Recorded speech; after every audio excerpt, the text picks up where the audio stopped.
Today, they said we could stay in this room, so that's where we're going to stay. This is ChillPoint.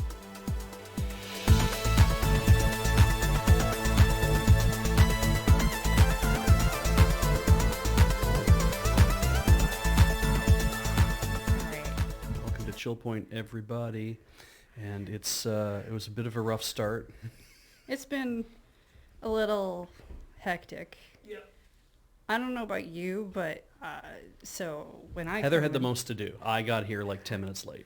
When Paul's here, I just ignore everything and I do the fun thing of just rolling in and putting down a drink and being like, yeah, Yep. I'm here. I Here do to the goof talking around. things, Yep. that kind of thing. And I can't do that today, No. which is weird. And so I'm starting to like miss comforts from Studio A where I'm like, okay, well, if I had headphones on, I'd know exactly what could sound like things. Yep. And my We know the music works. I'd have like this protective feel here, and I don't have that, and I don't like it. Yeah, that's fair. They're filming stuff here today, so we're like, can we use Studio B? It's like, yeah, absolutely, you can. Yeah, last time they were using Studio B, or they were around Studio B or something. Yeah. We got told no. Yeah, Is what we got told. So we had to use Studio A, but then you have that moment of where everything's got to be really quiet, and we had some fun moments during that. It's true. I'm just glad we can be back in here, even if it was way more work. I guess we could do that. So like, if you're new, this is Beach. Hi, I'm Heather. Beach. Normally there's a third person named Paul here. He's not here right now. He is not a ghost. Yeah. I checked. There's normally ChillPoint is a show where we talk about that week's checkpoint, which of course is not been happening for a couple weeks due to Paul and many others filming. Yeah, and everyone being very busy. I forgot who the other hosts were. Graham and Kathleen. Yeah, exactly. Due to everyone being very busy filming Friday nights, which is our It's a Magic the sitcom about Gathering Magic the Gathering show. Yeah, featuring thinly fictionalized versions of ourselves. So if you are really new to all of that and you have no idea what any of that means, you can go check out all of our other channels on YouTube. What I'm saying is normally we talk about Checkpoint and then we talk about ChillPoint stories. But we could just talk about last week's ChillPoint. How do you think we did? I think we did really well, actually. I thought we did overall quite as well. a show, I liked it. I thought it was very entertaining. Felt like we had some energy. We had some weird moments where just randos showed up, but that's okay. It's fine. Yeah. So we dealt with it well. Exactly. That's kind of a hallmark of what we do here is we tend to roll with things pretty good. Yeah. Yeah. You have to. Yeah. I don't think you survive in this place if you don't roll with the punches. It's true. The literal punches, depending on the stream. Okie Okie's usually before us. Yeah. This joke would land better if Okie Okie was on this week. If Okie Okie had been on earlier. I'm assuming it wasn't. No. Great. Well, because Adam's also in Friday nights. Yeah. Everybody's getting filmed, it seems. Yeah. The only people who've been streaming over the last 2 weeks have been you and me. Yeah. And then Wheeler on Sundays. Yeah. So we but yeah, we talk about the stories that we have done on Checkpoint. Paul went to the effort of compiling another document for us full of what we would have, things that he thought were interesting that we might have been able to pull stuff from to do in Checkpoint, and so we can talk about these. Yeah, he's with us in spirit. Again, not a ghost, though. Exactly. I checked. Yeah. I'm the authority. There's a fair number of things in here. There are many other authorities, but I think I'm the best one in this area. Oh, yeah. We don't have to read all of them. No, we don't. Nobody even has to know there were any. We could just pretend that there was no news this week. Well, Boy, would I like to pretend that there is no news some weeks. I want to start with the one at the very bottom, actually. Oh. Because why not? Yeah, that one happened this morning, I think. I thought you'd like it. Yeah, pretty cool. Okay, good. A nice, good fluff start. Absolutely. Well, and there's also another, this kind of dovetails into another piece of Nintendo news anyway that has nothing to do with what I'm about to talk about, but isn't also Nintendo news. Are you planning your segues this far in advance? It just reminded me of this, that I wanted to talk about something. I'm like, that didn't make, I can't plan my segues. You just say yes. Yes. Oh, it's so good of you. You're so organized. Doing all this work. I haven't read these. Anyway, so Nintendo's opening a second store in the United States, which it's, for us Canadians, I guess that's something.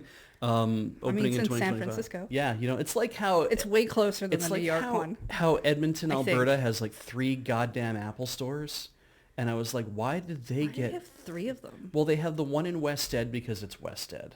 Yeah, I right? remember when that opened. Yeah, and then they have the one in the one in Southgate, which I was like, that's surprising. That's weird. Southgate's more of an outlet mall. But they had a huge reno that Southgate trying to be good.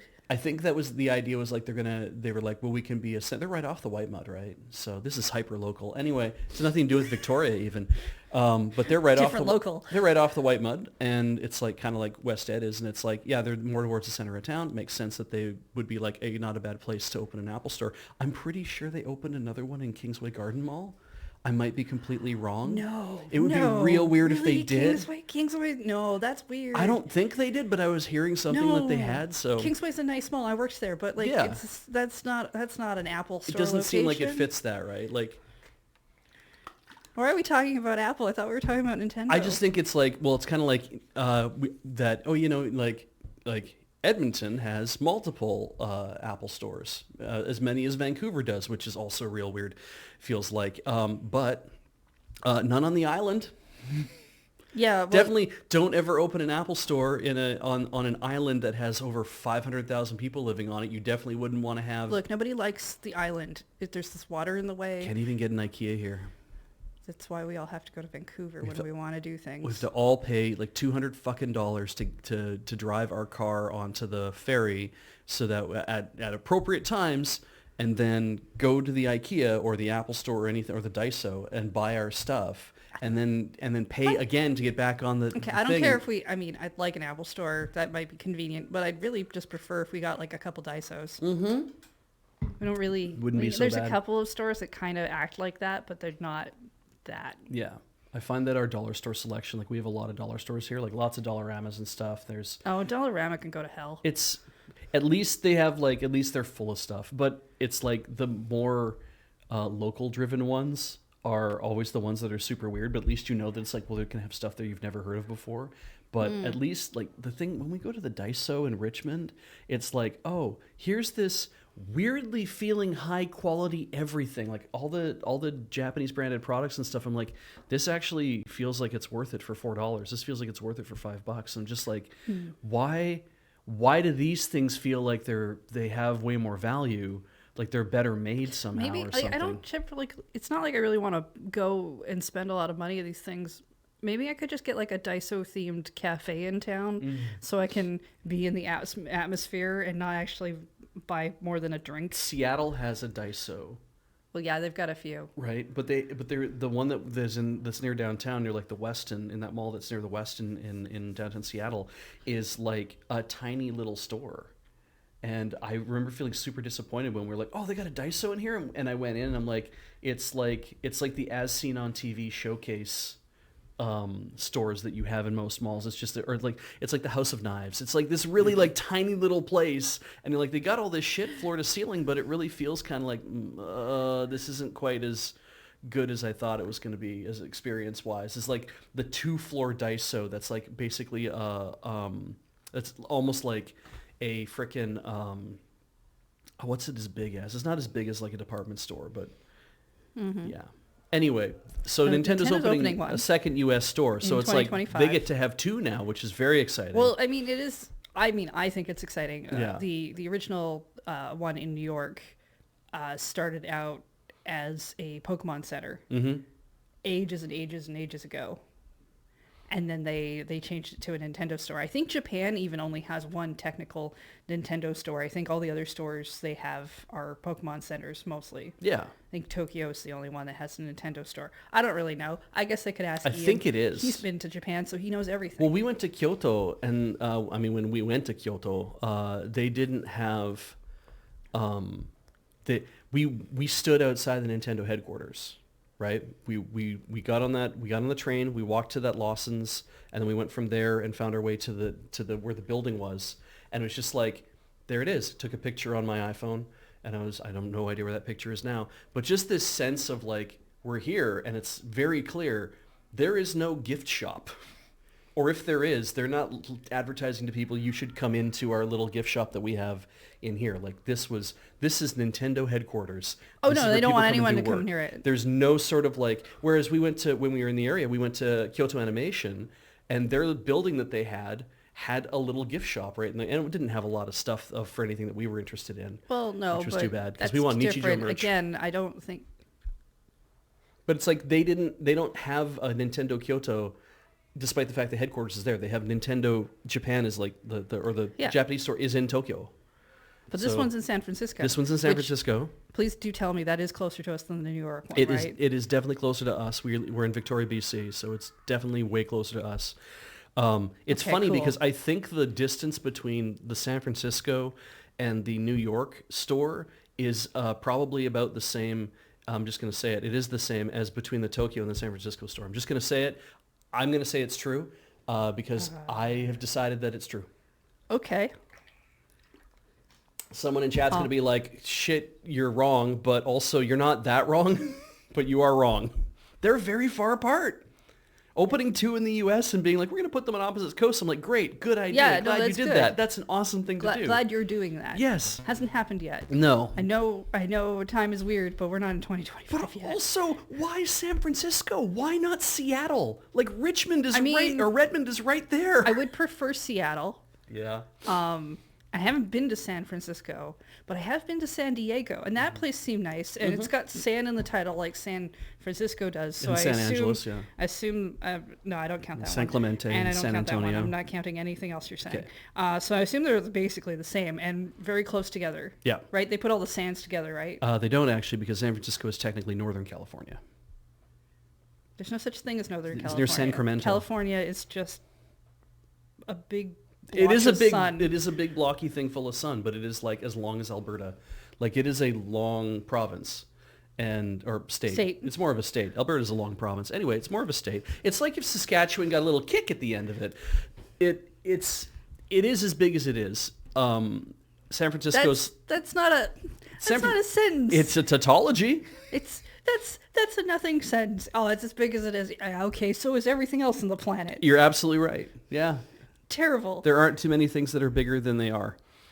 So I'm gonna hit you. Do you know what San Diego stands for? It's Spanish. Anyway, It's the thing where it's related to Zorro, and it's like the flare he does when he does the Z. I'll accept that answer. That's a much better answer than mine. Yeah, Everybody else in I the channel knows what I'm referencing. But, yeah. I mean, I feel a little bit let down that I couldn't pull that out. Again, I'm in the wrong space for this. I usually do House of Lies over in Studio A. House of Knives today. Anyway. No, that's a little bit more cutting edge. So San Francisco, they refer to as the Bay Area. This is where Silicon Valley is, and a bunch of I think Oakland is along there too, and everything. And San Francisco is incredibly expensive, which is probably why they're like, oh, this makes sense. It's a very expensive town. Let's open a Nintendo store there. Yeah, probably. It's not going to be convenient for us to go visit, but it is the closest to us. If we wanted to just go down to San Francisco and do that, it's nice. They have a fisherman's wharf. It's got lots of mist and fog. I figured it There's a can't be that bridge. different than our coast because it's the same coast. Yeah. And I spent a lot when I put the story down. I actually spent way too much time trying to think about what this coast is like versus our other coast, and how San Francisco will be better than New York, and how I've never wanted to go to New York because I don't really care, but everyone else seems to want to go for some reason. And then all I could think about was how many of my New York friends am I insulting? Am I actually insulting them? I don't know if they actually care or not. And then I kind of went into this brain tangent of have I even seen the other coast? But I think I've been to Boston, so Yeah. yeah. Right, and MTV CDM points out San Jose is where all the actual people are. And it's funny, because to me, San Jose, I always think is I always forget that San Jose is that far north. I think it's way closer to San Diego, which is, I believe, just south of Los Angeles. So, yeah. Yeah, there we go. San Francisco is the famous bit. Got it. Yeah. San Jose is where the people are. Okay, that's where Ariel went. Got it. Yeah. One of them is Gare. Yes. Definitely want to go to the Gare They one. literally have a place called the Meatpacking District. Yes. Okay, I grew up in Alberta though. That just actually means Right? places with cows Where and, they and pack meat, yeah. packing. That's They have it's Castro, right? It's San Francisco has Castro Street. I think it's like there's like a whole bunch of things there's a whole bunch of names I remember from like the Embarcadero and like all these kind of things. I'm like, I have no idea where any of that stuff is in San Francisco. But anyway, they are Nintendo's opening a store there because it's gotten expensive enough now that they're like, it's time to do that. And it's brick and mortar. It's supposed to be in Union Square, which has been deemed, according to somebody, the teeming commercial hub of the city, open in 2025. And that's it. That's the whole announcement. Like, well, yeah. I mean, yeah, I am. And yet we dragged that out into 15 minutes, maybe? I Way don't too know, long. Way longer than necessary. So the reason They why should hire us. We're really good at this. really just We're really good at making those announcements seem way more long. Although they probably wouldn't have liked all the extra comparisons we put in. No. And the weird talk about Canada. Will be their next Kit and Krista. Oh God, no! Not Please really don't. like that. That's a little too happy for you. The thing I wanted to mention, it didn't get mentioned. They seem nice. Yeah, but absolutely. I just don't know. I don't know if I could deal with what some of their job describes. I think we'd have to have been insiders. That would maybe be the thing. Anyway, so I let's don't want to do that. talk either. about the other thing that I wanted to bring up because I thought this is really weird. Nintendo announces acquisition of Shiver Entertainment. It is an Embracer-owned studio. Actually, no longer. Yeah, it was an Embracer-owned studio. I thought this was really interesting because it is one of these things. Shiver's thing that they do. They do ports. Yeah, they do ports and they develop Switch games. They ported Mortal Kombat 1. They ported Hogwarts Legacy. Hooray. Whatever. Let's see here. I have a phone call. Okay. Do you want to? I just want to see if it's important because I don't think it is. Hello?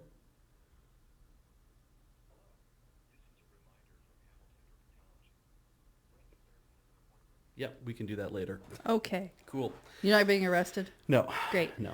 Just a reminder of a thing that I have to do, apparently. So was this the... Oh, I'm not thinking of the right one. Anyway, so these guys, Shiver ports games to the Switch is kind of their big thing. I'm sure they also develop other software stuff on their own, but the reason why Nintendo has acquired them, 100% of outstanding shares, which I don't know, that sounds like it means like, oh, it's 100% of all shares. I'm like, it's probably just the ones that other companies don't already own in that company, maybe? It's I don't probably what they needed in order to keep going. Yeah, so it's like they've... Or something. But it says 100% of outstanding shares in Shiver and make it a wholly owned subsidiary. So Nintendo's like, it's like, we're not just going to... It's like, we're going to own this company. We're going to let it operate on its own. Mm-hmm. With its aim to secure high-level resources for porting and developing software titles, Shiver's focus will remain the same post-acquisition, porting and developing software for multiple platforms, including Switch. So anything they currently have that they're working on right now, if anything, to port to the Switch is probably going there. And then also it sounds like it's like we just need an arm that we can extend towards companies making games and being like, we want to have that on the Switch or on the Switch next. So Nintendo doesn't do acquisitions, and that's why I wanted to bring it up. Yeah, so the last one they did, I think, was a couple years ago, and it was a dev studio, I think, but they don't typically do a lot of acquisitions. What they do is they just hire studios, that are on their own or with someone else. But when they do an acquisition, it's usually for a studio or a group that they've dealt with before. Yeah. That they know. Yeah. And so what I see here, what I think is happening is if this studio, sporting place, shut down, then what you're looking at is a group that isn't going to continue to port Switch games. Yeah. And whatever the next Nintendo console is. And I mean, as far as Nintendo goes, it's like, well, it makes sense for us to occupying the the space in the industry that we do, it makes sense for us to maybe shore up our methods of getting more games onto our platform. Yeah, and I think this is Yeah. this is just we want to make sure they're still around. Yeah, and it's really kind of I think it's interesting because it's like you don't hear a lot about you don't hear a lot about acquisitions that Nintendo makes, and so when they do make one, it's like, oh, that's interesting that's happening, but I guess good for these people, because if what they have been doing up until now has been obviously has been deemed important enough by Nintendo to be like, we want to keep you guys around, or we want to keep your company operating. Yeah. So like a lot of people think of ports, they will think of like the AAA stuff. Yeah. But what they're probably porting, what you actually see a lot of ports of are indie games. Yeah. And Nintendo does do a push for indie games on their platform. Yeah, when you have at least a lot commercially. Yeah. When you have a lot of really high quality indie games as well, that's a sweet plum, right? Because it's like, if a really good game comes out, like a Hollow Knight comes out, and you're like, we want this on our platform, but that Team Cherry is like, we're but 3 people, and there is no way that we can and port usually our game to your usually system. a lot of indies do their ports through not every indie, but the devs do whatever they're coding in and what they're coding in, and then part of sometimes getting in with a publisher or someone like that is that they can help you get your stuff ported by giving the port to other groups to work on. Yeah, that's what Bloodstained did, because they were working on it originally, and then they said that they announced pretty quickly, they're like, we're going to be handing off the game to X studio to do the port to the Switch. And it's like, that's the thing, you're always kind of like, oh, I'm worried now because it wasn't programmed natively for the Switch, or wasn't programmed natively for your platform. Yeah, but there are some games that aren't actually natively programmed for any platform. Yeah. They're because they'll be programmed in whatever it is that the dev is maybe working on. Yeah. Yeah, and so it's like, I worked on this thing in Godot or whatever, and then you're like, great, now where is it going? It's like, well, I can compile it on PC, so I know it works there. So if I want to get it onto Mac, if I want to get it into the Steam store to maybe work on Linux, if I want to get it into the Nintendo shop, the Sony shop, or the Microsoft shop for Xbox, it's like, it's probably going to need some porting, even if it's just a little bit of porting. You might probably need some of that. So I think this is really cool that Nintendo's basically saying, we're gonna have a subsidiary studio whose job it is that we can point at really important things that we want to have ported onto our new platform. They might even say, take some of their older stuff. This could be an option too, right? Yep. Because I didn't. They do this with like because Grezzo did that. Grezzo Mercury does a lot Steam? of the Grezzo did a lot of the Zelda ports on 3DS and other things. I'm sorry, I missed the other one you said. Mercury Steam. I don't think that's the right name. The That people who doesn't did sound quite right. Metroid Samus Returns. But that was kind of a new game from the ground up, so it's not really fair to say that they did a port there. But yeah, Grezzo did a lot of like the porting of Ocarina of Time and Majora's Mask to 3DS, and it's like I think there's room for, like, I think Nintendo being like, you know what we want to do is we want to modernize a lot of our older stuff.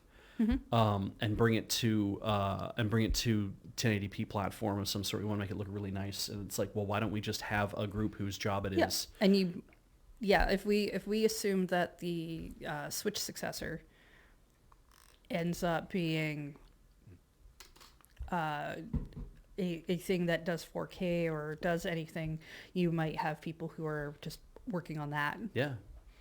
So this I think is a real big finger to the strategy of like, here's what we want to do. We care so much about making sure that games have an easy path onto our platform that we are going to acquire a studio who is experienced at doing this kind of work. And that way we can help direct their work so that we know we can get the things that we want on our platform. I think Nintendo has been the publisher for some indie games in certain areas as well, so could be a thing like that. Yeah. So that was the one I really wanted to bring up. Let us talk about maybe some other things. I'm going to level with you. I didn't read some of these stories either, so this is going to be awesome. Yeah. We're just kind of working off this from whatever. I'm busy. So there's a game called Hunt: Showdown. Its new gen console update arrives in August, rendering last gen versions unplayable. Yeah, so they're shutting down like the earlier generations or something. Yeah. This is so. An interesting idea. Is it? I think that, well, because like there's this. It reminds me of when a new operating system comes out for your phone, and then things dovetail, right? That you're like, oh, now I can only, and that means that new apps come out for the new version of your phone, and it's like the older versions stop working, or they don't connect to things properly. They don't operate properly anymore because like they stop getting updates. And so this is for a game, for a piece of software. It's introducing incompatibilities into the experience, and I'm like, I would never. I'm going to close that ad. I mean, it is so it is saying that if you upgrade, you have to upgrade actually in order to keep playing the game. Yeah, they're not going to spin you off into somewhere else. If you do, you won't be able to play it on like the PS4 and the Xbox One. Right. So if you've been playing this for a while, So I'm assuming this is some sort of online game. It's thing. Yeah, MMO-ish, sure. Because if I don't know if you did this with like it's PvPvE, player versus enemy, first person shooter set in 1965 Louisiana. As players, either alone or with 2 or 3 friends, hunt supernatural bounties in the bayou while fending off other player controlled bounty hunters. I think I've seen the guys play this online. I think that I've seen them play this before. Okay. Yeah. But that's what my assumption is for what this game like must be, because if somebody turned around and said, "Oh, hey, we're putting Final Fantasy 7 on PS5. Now you can't play Final Fantasy 7 on any other platform it's ever been on. Yeah. Because it updated. Yeah. Right? Like that would never. They wouldn't do that, right? I think it's. I mean, they totally would at some point if they thought they could get away with it. I'm sure they would. I think it's a weird feeling because it's so Socratic Method points out that Hunt Showdown came out in 2018, so that's 6 years.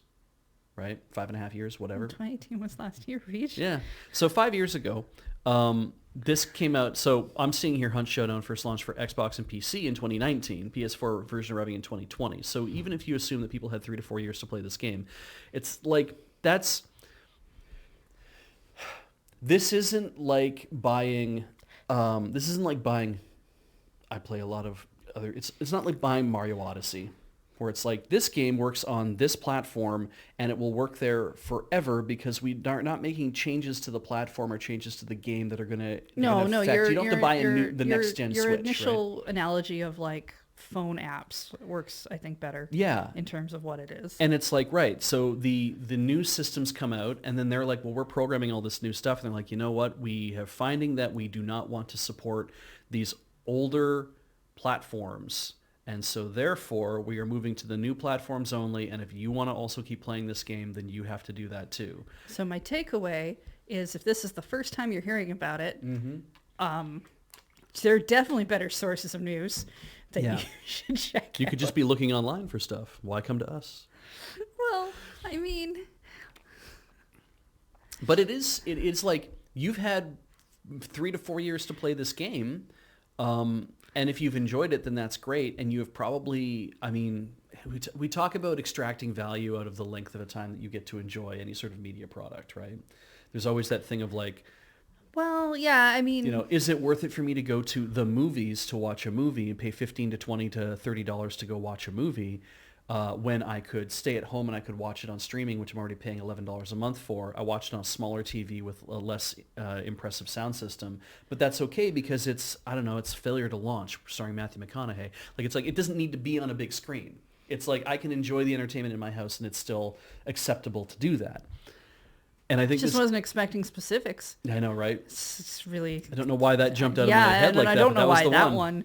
All right, exactly. But okay, all right. I'm learning some things about you today. So I think this is that sense of, to me, it's like if you have taken this amount of time to enjoy this game on this platform in this way, then it would have almost, in a way, it's like really what you want to say is like, well, Hunt 2 Showdown-ish. Or whatever, like Showdowner.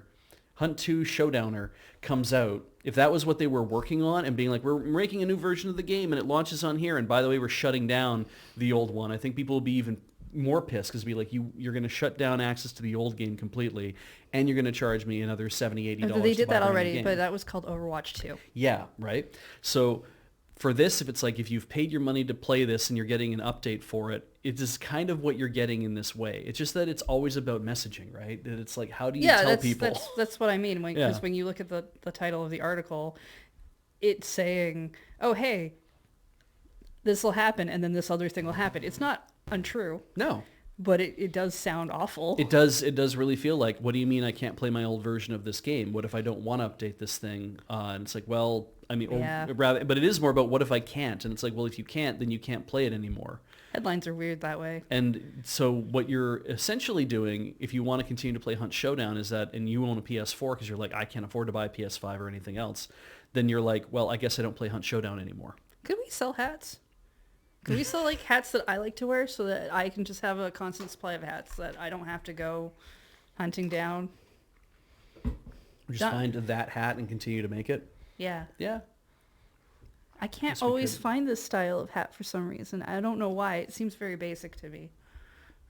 It is a pretty basic. It is a very like it's a soldier's cap, right? Like I've seen. I think they're called military caps. Yeah. Sometimes, yeah. But I go to stores that used to sell it, and it's like, nah, we have like this poofy version or this whatever. And I don't want that. It's not in style anymore. Okay, cool. And then I'll go find one somewhere else. And then they'll stop selling it. Yeah. Yeah. It's just someone said that they don't sell my hat, and I mean, you can't sell this one. No. Because that would be reselling, but maybe you could just sell hats that I would want. Ooh, here's an idea. Okay, so they're the general manager of David Fitfield, general manager, in a developer update said this update is treated as a significant relaunch that brings native support for the new consoles. Okay. So I guess it's because they've never been on the new consoles, but quote significant relaunch, and I'm like, that would have been an interesting idea if they were like, well, we're closing down. Like if you pitch it as that, it's like, well, we've had a good run, we've played it for X number of amount of time, and we're wrapping up the game. And then you let like a few months go by, and then you say, so many of you want to play this game that we're like, that's awesome, but we can't continue to keep supporting an old platform. So here's what we're going to do instead is we're going to provide a free update to the game that puts it on PS5 and Xbox Series X and S. We're going to give you this free update, but it is only for new consoles because it only makes sense for us to target new consoles because the older consoles are older consoles and we want to attract new people to play the game. It's funny to me because like I get it. PS5 is newer than the PS4 by like a lot. The Xbox is as well. But because of how the PS5 launched, because I don't even know if they've ever gotten the number of sales that they've wanted. Oh yeah. For people to transfer everything like, transfer everything over to the PS5 because when they launched, so many people were like, we're also making a PS4 version of that game. Yeah. Right? And that just sticks in my brain so much that as far as I'm concerned, the PS5 will never have enough sales for people to actually want to exclusively put their games on it, which isn't true. There are games that do that. Because there's no mental break between the two things. Marvel Spider-Man comes out on the PS5, but it also comes out on the PS4, and you're like, I have a PS4, and I don't have $600, so I'll just buy the PS4 version of Spider-Man. Spider-Man 2 came out, I think, just for PS5. It's coming probably to PC at some point. Sure. But like so much later, right? The first couple of years of that console was your exclusives were like Returnal, which actually, and then like was it Demon Reborn or something, some sort of like port upgrade thing. So that game already existed, that kind of thing, and it doesn't feel like I know there are more exclusives for the PS5 now. Yeah. In the sense of the console, because again, they're also trying to put some of their stuff on PC. Yeah. That I'm like, is their install base big enough for other people to actually care that they're like, oh yeah, we'll completely abandon the PS4? I think if it might be one of those things where it's like Sony's going to drag you through this kicking and screaming. and by you, I don't mean the people who are playing the games. I mean the people who are making the games. That you might not be able to get a PS4 dev kit at all at this point. They might even be asking people to like not. It's like, we won't authorize PS4 games anymore. I don't think they've gone that far. But that could be a thing. Be like, we're not going to authorize brand new PS4 games. That would be a terrible thing for Sony to do. But it would make sense from the business perspective of, we want to drive people towards the new hardware because we don't want to be supporting old hardware. And I'm like, yeah, I get that. But also it's because you want to drive sales to your new hardware because you're like, we spent all this time making this damn thing. We need to make our money back on our investment. So yeah, it's I don't know. I think that if Crytek had come at Hunt in the way that I had said, where they're like, we're going to have to shut down this game. And if people were like, no, we love this game, please don't shut it down. They're like, well, our options are either we shut it down or that we develop a new, or that we relaunch the game on all these newer consoles. So so many of you want to keep playing it, but we can't support an old console, so we will release it on a new console and we'll see where things go. That's kind of like, I mean, yeah, and as Account Made for Ants says, if they did be suggested, I would have suspected deceit. Yes, but, marketing, business degree. There is that sense of, we've been working on it this entire time, but act like we haven't been. You'd have to make an announcement like this, I think, really early when you're saying, what are we going to do about this next update? And be like, we want to target this. It's like, well, let's just get out there and tell people. It's like, our choices were either to shut down the game or to do this. And so we're doing this. That's our strategy now. So you can expect this update at this time. Maybe that would have made more sense to tell people that. Oh, maybe. That would have felt more honest. I refuse to make any statements about how they've done their marketing because this is not a game I play or follow, Right. and therefore I don't know what they've done for their marketing. Maybe they And have so mentioned this in their community and people know this already. Yeah, to me, to say that would be unfair when I don't even know what they've been doing. It's fair, yeah. And I'm sure if somebody from the company was watching me say this right now, they'd be like, dude, there are so many reasons why we can't do that, and you're an idiot. And I'm like, you're right, but I don't work for your company, and I wouldn't know. Except for the you're an idiot part. I see people all the time ask questions and say things in our Discord, and like, I can't tell them that we've already thought of that. Yeah. Yep. It happens. Yeah, sometimes. Sometimes when I read what's going on in our Discord where they discuss something that we've been doing, it's really funny because what I see is an exact repeat of a meeting I had like a week before. And that's really hilarious to me. In a way, I mean, be flattered by that, actually, that it's like you guys have the same kind of ideas and you approach the problems in the similar way that we do. You think about things the same way that we do. It's just that when we make a decision and we throw it at you, we have probably talked about all those things already. At that point, the decision's been made, right? Yeah. And, it'll definitely be like there was somebody who tried to push forward the other thing and then maybe we had to decide something else. Yeah. And granted, we'll have more details than necessarily chat will because they don't know everything and we do. Yeah. To an extent. And I just find it funny when I tune in and it's like, oh, they could have tried this or did this, or, oh no, that wouldn't have worked for these reasons, blah, blah, blah. I'm like, did we transcribe ourselves and just like throw it in here? Yeah. I do like that though, because it, I think also too part of the fact that we have 6 people on a management committee, like the 6 of us who get together to talk about issues when we like, well, how do we want to do this? What's our strategy for all this? That we do actually have different ideas come to the table a lot more than just if one person was making a decision and saying, we're going to do this way and that's how it's going to be. And then you're like, have you considered all these other things? Well, we're not talking about that now. We're just going to make it. It's like, no, actually having conversations feels like we're going to get somewhere. I think we've tried once or twice to do the thing where someone's already come up with a decision, it comes into the meeting, and then somebody else is like, okay, but what about these 3 things? And it's like, I didn't think about that. Yeah, the ramifications of that are a problem. So. Or, sometimes you get that incident where you're like, okay, no, I think everyone will totally go along with this, and you go in and it's like nobody's on board, and you're like, well, didn't see that coming. Yeah, it's weird. Your win rates in a meeting are just kind of up in the air sometimes. Yeah, you don't know. You never how you're really gonna know. do. No. Yeah. So speaking of things that could have been a meeting, Smash Ultimate. I handed you win rates. Mm-hmm. I handed it right there. You did, yeah. And you were like, I knew what we were talking about. No, I'm just gonna, no. So Sakurai apparently has made a statement regarding win rates for characters in Super Smash Bros. Ultimate. I think he made a video. Yeah, That I didn't actually watch this time. the statement translated, I don't speak Japanese that well, so I can't go confirm what he was saying in Japanese, was any fighter has a shot at winning, which is, I think, is a very fair statement. Apparently, though, they've they have win rate data.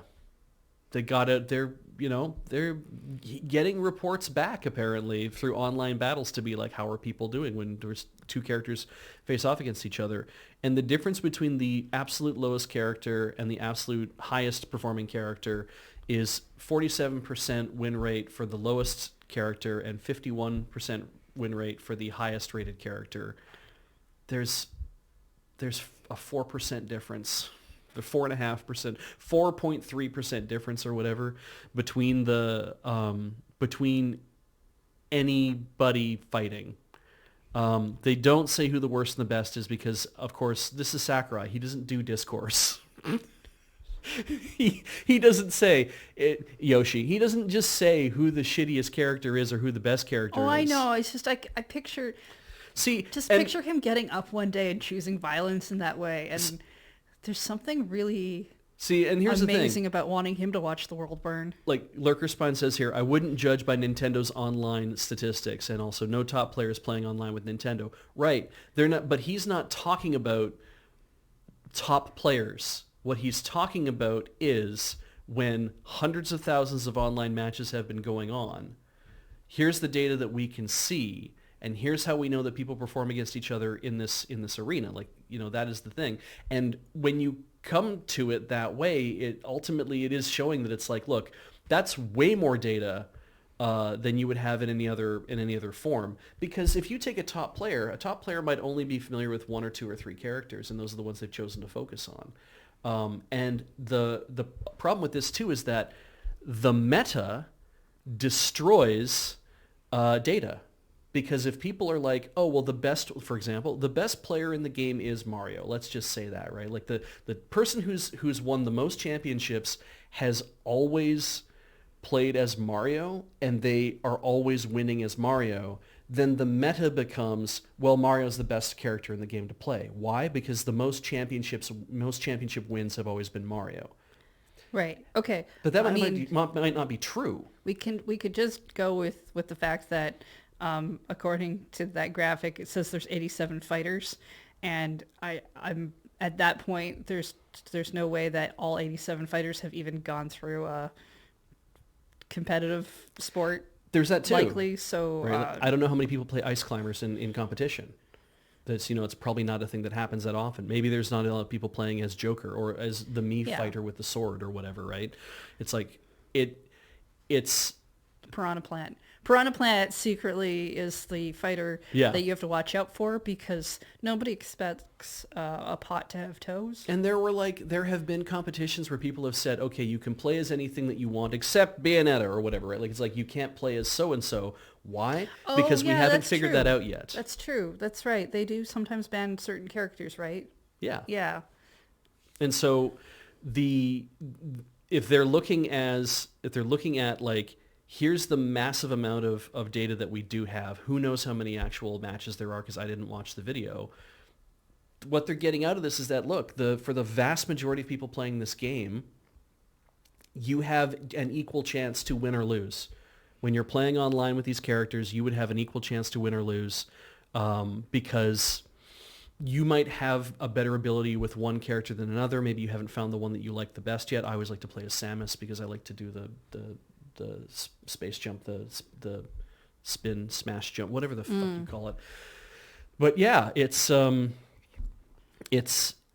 don't think it's like a new piece of data for the overall discourse, and all Sakurai is saying is again being like, top players, you guys can do what you want, but the vast majority of data says this, and the meta doesn't apply here because the vast majority of these people playing these online things are probably not paying attention to what has been decided as the best course of action. Because someone at some point is going to figure out, oh, you can play as Petey the Piranha Plant. You can play as that and actually do incredibly well. And then people are like, "Oh shit, the meta is shifting." It's like, no, the Well, characters might have always been good. Every time they update a character and stuff, they rebalance everything. Yeah, and that's a hard job too. So, which you might even just kind of have to, because Yeah. otherwise you're, yeah. And that changes then your reliance upon using certain abilities, like using certain moves and stuff, or basically you're being like, I can't play as well as I used to, so I'm going to abandon this character because it doesn't do as much damage. No, and I never really got into that. Smash. Yeah. I liked the original, because, I mean, especially the opening video has the whole thing where they're just a bunch of toys on like the top of a set of drawers or something. Yeah. And I thought that was really compelling. Yeah. And then I didn't have the system for it, but I was really into the idea of the whatever one that had the story. I wanted to play Brawl. that. Yeah. Yeah. Brawl had a great single player story. Yeah. Even though it was like still like you're still doing a lot of fighting in it. Yeah, but that's what the game is. That's what the game is, and that's fine. But I enjoyed watching all of the like cutscenes of these characters hanging out. It really, it goes into that whole I don't know, everyone gets together on Sunday and plays tennis kind of feel. It also drew me more into wanting to experience the game. Like I spent a lot of time on Brawl. Mm-hmm. I've spent a lot of time on Brawl playing with the Wiimote sideways because I did not have any sort of like I didn't have the custom control, like the really nice, the classic controller. I didn't have any of those other kind of things. My Wii was way ahead of me, so I didn't pull out a GameCube controller and plug it into play. I just played with a sideways Wiimote and had a really good time doing it. I got really good at using the Wiimote to do it. And I mean, the other thing we should mention too, though, this also, let's be honest, this also serves Sakudai's position with Smash, which was I want to make this game so that every fighter has an equal chance at winning. I want to make it so that everybody has a chance to enjoy playing in a different way and doing different things and feeling like you can actually have a good time fighting with your friends. Like his thing was never to make an ultra competitive like top tier fighting game. I would word that differently. I would word it maybe more that so you can take your favorite character and not feel like you're always losing. Yeah, and I think that's coming at this being like, look, we have data now that backs up an assertion that I've kind of always been trying to make, which is come to the game and play it and you can have a good time. It's a simple enough fighting game to play and you can have a good time playing it and you stand as much chance of winning it versus anyone else who's playing. And that makes a game fun too, because he talks a lot about the push and pull of a game and, wanting to, get better at something because you feel like you are getting better at something. Anyway. I just really like this because I'm like, I like that he has a thing to say and it's kind of against the orthodoxy of his own game. What do we know about Ubisoft? X-Defiant? Yeah. From that title, it looks like they had some launch day troubles, which I'm going to say means it's an online fighting game of some kind. You know why I think this made it into the... Oh, there we go. Free-to-play arena shooter. Yeah. So, do you know why I think this X-Defiant story made it into the doc? Because Paul thinks it's funny that we would have to deal with this. I think because he thinks it's funny that it's the same problem all the time. Well, yeah. Right? That it seems like every company, whenever they launch a brand new game, they always end up in this problem of you can't get into matchmaking. There's connectivity issues. The servers are being overwhelmed. Sure. That's hilarious. Sorry. We have a window in our door, and Who's that? I can't see it. It's Adam. There's Adam. You know what, Adam? Am I allowed to interrupt this show? If you want, you know what? You want to keep it fucking down? We're trying to film out here. Okay. Oh, the revenge. Is that a real yell at us to be No, quiet? absolutely not. You sure? They can't hear us over there. No. Okay. If we get yelled at again, though, I'm blaming that on you. Yeah, that's fair. That's fair. I think that's... I was going to tell him something nice, but he went away too quickly. Oh, well. You know, Adam's the only person who so far has seen me wear this and actually was just like, oh, that's cool, whereas everybody else has been like, is something wrong with your arm? Did you hurt your arm? Yeah. I should get something like that for mine because of mine. What's wrong? Like, something wrong? And I was just like, oh, okay, this is a weird... I would... Yeah. I would do that too as a means of like helping this mark that I have on my wrist. But I feel like if I did, well, we'd be samers, which would be, that would be What fun. would be wrong with that? We already are samers, Okay, yeah, but that involved a huge ceremony, and Yeah, it was a lot. I'm not doing. We could have another ceremony. We could tie each other's bandanas on our wrists. I think that if I did it, it would Now you're making it weird. it would F with my look too much. So, should get you like a big leather cuff. The bandanas are nice. I like the them. bandanas. Yeah, They and give they're you useful. variety. Yeah. They're not expensive. It's true. And then you can use Also, it for when stuff I too. use the mouse now, like my Oh, you hand have a wrist actually, rest. I essentially have a wrist rest. Oh, That's part of the reason why it's on this one. That's so good. Yeah. I went to the Also, if anything bad happens, I can take it off and I can use it to like tie up stuff. I found It's versatile. I found wrist rests at the local computer store that are, instead of being like a pad with like some non-stick or sticky stick, kind of like non-slip. That's what it is, with a non-slip surface. So you put your wrist on it and you do this. It's like a weird kind of like U-shaped thing that you rest your wrist on, and it's nice and soft on the top with a cushion, but on the outside of it, it's hard plastic, so that you can move your whole arm around, but your wrist is supported. And so you don't have to do this stuff with your wrist, which can be hard on your wrist. You can use your elbow and your shoulder be doing most of the work instead, which is, I was like, that's a really clever idea. Hard to do, though, if you're on like a little desk trying to do stuff. It's better when you have much more space to work with. Anyway, I'm not using that, though. I like my cushion, so I have a cushion. Yeah, I don't think I'd like that. The cushion or the U-shaped thing? The U-shaped thing. I should let you borrow my cushion to see if you like it, though. I thought you didn't like it when people touched your stuff. I don't, but Am I special? well, yeah, I'm special, We- Chad. absolutely. You heard it here. He said I was special. We lay in the same bed at night. We share a space. It's quite so close. sometimes I like hearing that I'm special. Oh, good. Well, you are special. Oh, thank you. Right. So I don't give a shit about this, actually. Let's just... The fact that they're having connectivity issues. Everybody has connectivity issues, and it's funny that they didn't see this coming, I think, is maybe the idea here. So, whatever. Oh, good. This is a larger problem. Yeah. I kind of heard about this, and I was ignoring it. And then I realized later I would probably have to talk about it, but I still ignored it. Microsoft made a demo. Microsoft made something called Copilot. Yeah. Everyone And know then they what put it Copilot in is? Minecraft. I only found out recently it's an AI buddy, isn't it? Yeah. Copilot is also in, I think it's built into Visual Studio now too, so Copilot can help you code. There's a lot of things that they've started putting in a bunch of stuff. Yeah. And now it's in Minecraft, I or now bel- you I could believe, use it with Minecraft. Yeah, I believe it's actually on this web browser even. And my understanding of them putting in Minecraft. Mm-hmm. So I'm going to assume they've been watching James play, is that it's supposed to watch you and then tell you how you're doing it wrong. Yeah. It sounds great. Powered by GAT GPT 4.0. They spelled that wrong. They should fix that. Anyway, GAT GPT.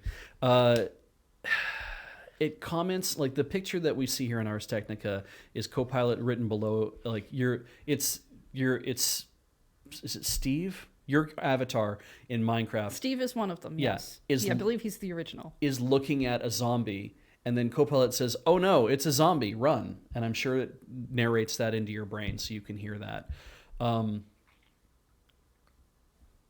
Like, it's like, okay, I mean, I get, if you were sitting with someone beside you and you're like, I've never played Minecraft before, how do I do it? I can kind of understand that having some guidance is not a bad idea. I don't know how, I'm going to just assume Minecraft's one of those games where they throw you in a box and they're like, you figure it out. Yeah. So maybe the hope is that this is supposed to help you with that. I could see if you are visually impaired, that maybe having something that narrates stuff for you and helps you in that way could be useful. Yeah. For me personally, that sounds also like a backseat gamer. Yeah. A bit. So feels frustrating, right? that. Yeah. This is. I mean, I've gotten really good at ignoring chat. This is a thing that I don't even go all vindictive all the time now. I love Socratic Method saying it's Twitch chat at home, right? That Yeah, it's I like, definitely don't want that. and at it's home. instantaneous. So you basically have like This was a demo, by the way. This is not them saying they're going to do it, but it's saying that they can do this, and this is a thing that they would want to integrate because it kind of makes sense. And right, and Julian gets there before I do. It's like Minecraft's always been one of those have the wiki open in another tab games. So this is a nice use of the tech if it can differentiate between versions of Minecraft that you're playing. Because that's where I was going to come to is like, there's so much information about Minecraft, like there's so much to learn and understand about it that as a means of getting people going, but not as a tutorial system, like having to write a tutorial system, instead just being like, you can turn on Copilot and then you can start playing Minecraft and Copilot can be like, look, if you go punch that tree, you get wood from it. And like, oh, okay, punch. I got some wood. Great. What do I do with it? It's like, well, you're like, hey, Copilot, what do I do with this? And then Copilot's like, well, you can build stuff with the wood, like fences or walls or whatever. You could build a house with that if you wanted to. Like if those kind of ideas could be an interesting use for that. But because then it's like it's context appropriate. Yes. I guess my question, because like if we're going to try and divide off let's not talk about how AI destroys the environment and all the other things that are definitely bad about it that we know of. Assuming this is because it is Chat GPT. Yeah. I guess my question is, why does it need to be AI? Yeah, I mean, if it's a context thing that's just like, oh, this is a tree, here are the recipes you could totally use and do whatever things. Don't a lot of video games do that without? I think that part of the problem is that, well, Minecraft, I don't know actually if it has a built-in form to do that. It might not, but again, would it, like if because would it not be better to have? I think that it's good to have that kind of thing you could turn on, and that, like there are good things out of that you could get, but do you really need to use AI for it? Well, I think that's a good point. If you like asking a large language model to tell you, hey, tell me more about this thing, and then they're like, oh, what you can do in Minecraft is that big green guy over there, run up and give him a hug. It's like, sure, like you are also dependent upon the AI knowing things about what it is that you're working on and what the right answer is too. And so therefore, where is the value in this? Because maybe just writing some actual context appropriate help is a much better thing, because then you have way more control over the information you're getting back, you know, that you're issuing to the person playing it. There is the idea too of this could be an on computer thing, and therefore the electricity you're burning is electricity you're kind of already burning to run your computer anyway. All right, but where is it getting its information from then as well? Because we already have this problem where if you go into the Google search engine and you Google an answer to a thing, it gives you the answer basically lifted from a website without letting you go to the website, which is convenient, but it's not useful within our system of clicks equal cache for some places. Yeah. And I agree, because it's like, which means they're really just offloading a bunch of work. If Copilot's whole thing is that it's like, I can do anything because I have access to the internet and I can get you all sorts of information and tell you whatever, that's one thing. If whatever you're working with, your AI buddy that's on your computer was like, I can only help you with things that I have help files for. Like I can only help you with things that I have a trained database on. Like it's like, you want to play Minecraft? Great. Well then I have the whole Minecraft wiki loaded into me, and that's the only place I'm going to pull information from. Which means that then you could poison the wiki entirely if you wanted to, but that still means going to the internet and having to download stuff, whatever. If you had an LLM trained on the Minecraft wiki, and then you put that into Minecraft, so when you had it and it was running locally on your computer, I could see that being a step better. But also, they're hallucinations, right? That it's like, I can say something that sounds like it's real from the wiki, but it's actually because it's an amalgamation of other stuff, and there's so many different permutations of things you can do I was in thinking Minecraft. of more from like, it's gonna end up grabbing stuff from sites that do the walkthroughs and stuff. Yeah. And most of those sites actually make more of their money off of that. There's that too. Yeah. That's the more popular thing to go repeatedly look at. And then basically what's happened is you're killing the fan wikis or the walkthrough places or whatever, because you end up kind of killing off the source of where your information's coming from. Which means you won't get any more information. You don't get more information in there. which eventually just like that's Oh yeah. that's Oh, kind of that's something I true. could see happening. Yeah. And then on top of that, if I want to be really awful, because capitalism, at what point does this just get used to start trying to conversationally tell me about things I can buy There's that inside too. the game that I'm already in that I don't really want to see extra ads for? And even on top of that, it's like if I say, "Hey, how do I make I don't know, how do I make a diamond sword?" Right? If I ask Minecraft Copilot how to do that, and it's like, "Oh, you're gonna need diamonds and wood, and you're gonna need so you're gonna need to put them in." And it's like, "Yeah, okay, I have diamonds and wood, but how do I make it?" It's like, "Oh, well, you put them in these places on the crafting table or something, right?" And so you go do that, and nothing happens, and you're like, "Sorry, that wasn't the right recipe. Can you check that and make sure it's right?" And they're like, "Oh yeah, no, I'll totally go check. Oh, you're right. Do it like this." And then they do it again. It's like, that doesn't work either. And at which point you're kind of like, this thing isn't helpful, because if it's hallucinating how to make something, if it's trying to base it on knowledge it has, but it's trying to come up with ideas to be like, well, it should look like this. The answer should look like this. It's like, right, but that's not a real answer. It's like asking, it's like, "Can you do some math for me?" And it's like, "Absolutely. Here's the answer." It's like, "That's not correct." It's like, "You're right. I'll go back and do that again. Here's the right answer." I'm like, what if you didn't know it was Which is funny, because if we put this, like, if you and I had this conversation, Yeah. and I'm this person who constantly is just like, "Oh, well, the answer to your math question is this," and you're like, "Oh, that doesn't sound right. Oh, you're right. Let me go fix that for you." What I am is a hustler, Yes. right? I'm a scam artist. You're at that you're point, you're trying right? to con me, yeah. Yeah, I'm definitely probably trying to con you. Yeah, yeah. So, because especially if it's like, well, let's see, I owe you $150 plus another 38 for this plus 5 for this, but then Right, also so, you paid me yeah, $6 so back. like $600, right? Yeah. Wait, that doesn't sound right. Can you go? Wait. Yeah, you're right. maybe it is. I'll do that math again. It's actually 700. I guess because I told you it was wrong the first time, that maybe the second time it's more accurate. So I guess I'll trust you on that. It still doesn't sound right. Okay, it's $400. Oh, yeah, you're right. There makes was more this other sense. thing I was supposed to take out. Yeah, it's about $400. Yeah. Okay. Well, here's your $400 then. Great. I guess I feel you okay only owe about me it. two. Yeah. The real thing that I'm worried about, and which great thing about hanging out on Mastodon is that everybody I follow on Mastodon is all of the same mind about this, is Microsoft's announcement of a recall, which is a thing that will, it takes images of your active screen every few seconds to provide a persistent memory of everything you do on the computer. That way, if you're like, "Man, I was looking at something the other day and I can't remember what it is, but it had like, it was green in the background and it had like a person's head and the person was blonde and it was this and this and that," and then your computer's like, "Great, I'm going to go look up some things that match that." And they look at everything that you looked at that had a green background with a blonde person's head. I've definitely had that happen where, like, I was looking at something the other day, and I tried going through my history and you to don't know find what it, it was. and I can't remember. I can't seem to find it. I have had that happen. But I'm uncomfortable with the idea with that what you constantly just taking said. screenshots of your computer all the time. Yeah. Yeah. I don't even look at anything that interesting. Because you know the next step beyond that is it's saying that, okay, so what we've Copilot ++ has not just taking pictures of your screen, but it wants to know how you were feeling when you were doing it. So it's constantly taking webcam shots of you so that it can match those up with what was going on to see if you were happy or sad about it. All right.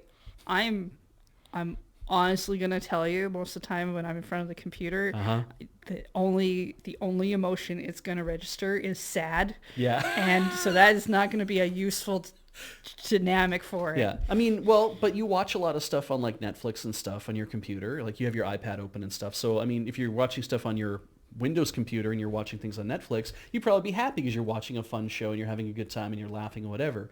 And then you'd be You like, might not oh, be able to see me even at that point. I'm just laying down crying. Yeah. But of course, they can't take pictures of anything that has DRM in it, because that would be terrible if it was taking pictures all the time of stuff that you're watching, because those are owned by companies. Ooh, can I train it with my face to take pictures of things they're not supposed to take pictures of and then bankrupt them? Can I do that? There is definitely this worry. I'd be willing to try. There is definitely this worry. Somebody had a great tweet about this where they're like, Microsoft is, with recall, Microsoft's having trouble coming to or finding a way to provide a balance between the two different groups that are going to interact with recall. One is business users who absolutely do not want this feature, because of spreadsheets and everything else, right? Like important data that you don't want your computer taking a picture of. And also home users that also don't want this feature. That's like, those are the two main groups of people that they have to cater to, is the two people who absolutely don't want this feature, or the two groups that don't want this feature, which is fucking everybody. Nobody wants this feature except Microsoft. So yeah, not looking forward to all the crap that Microsoft's been doing regards their AI, machine learning, LLM stuff that they're doing. And while I love this idea of I can just talk to my computer to say, why am I not playing Minecraft correctly? And they can tell me, this is insidious. No, that's going to be, again, it's going to be really rough because I've gotten very used to saying things out loud from streaming. Yeah.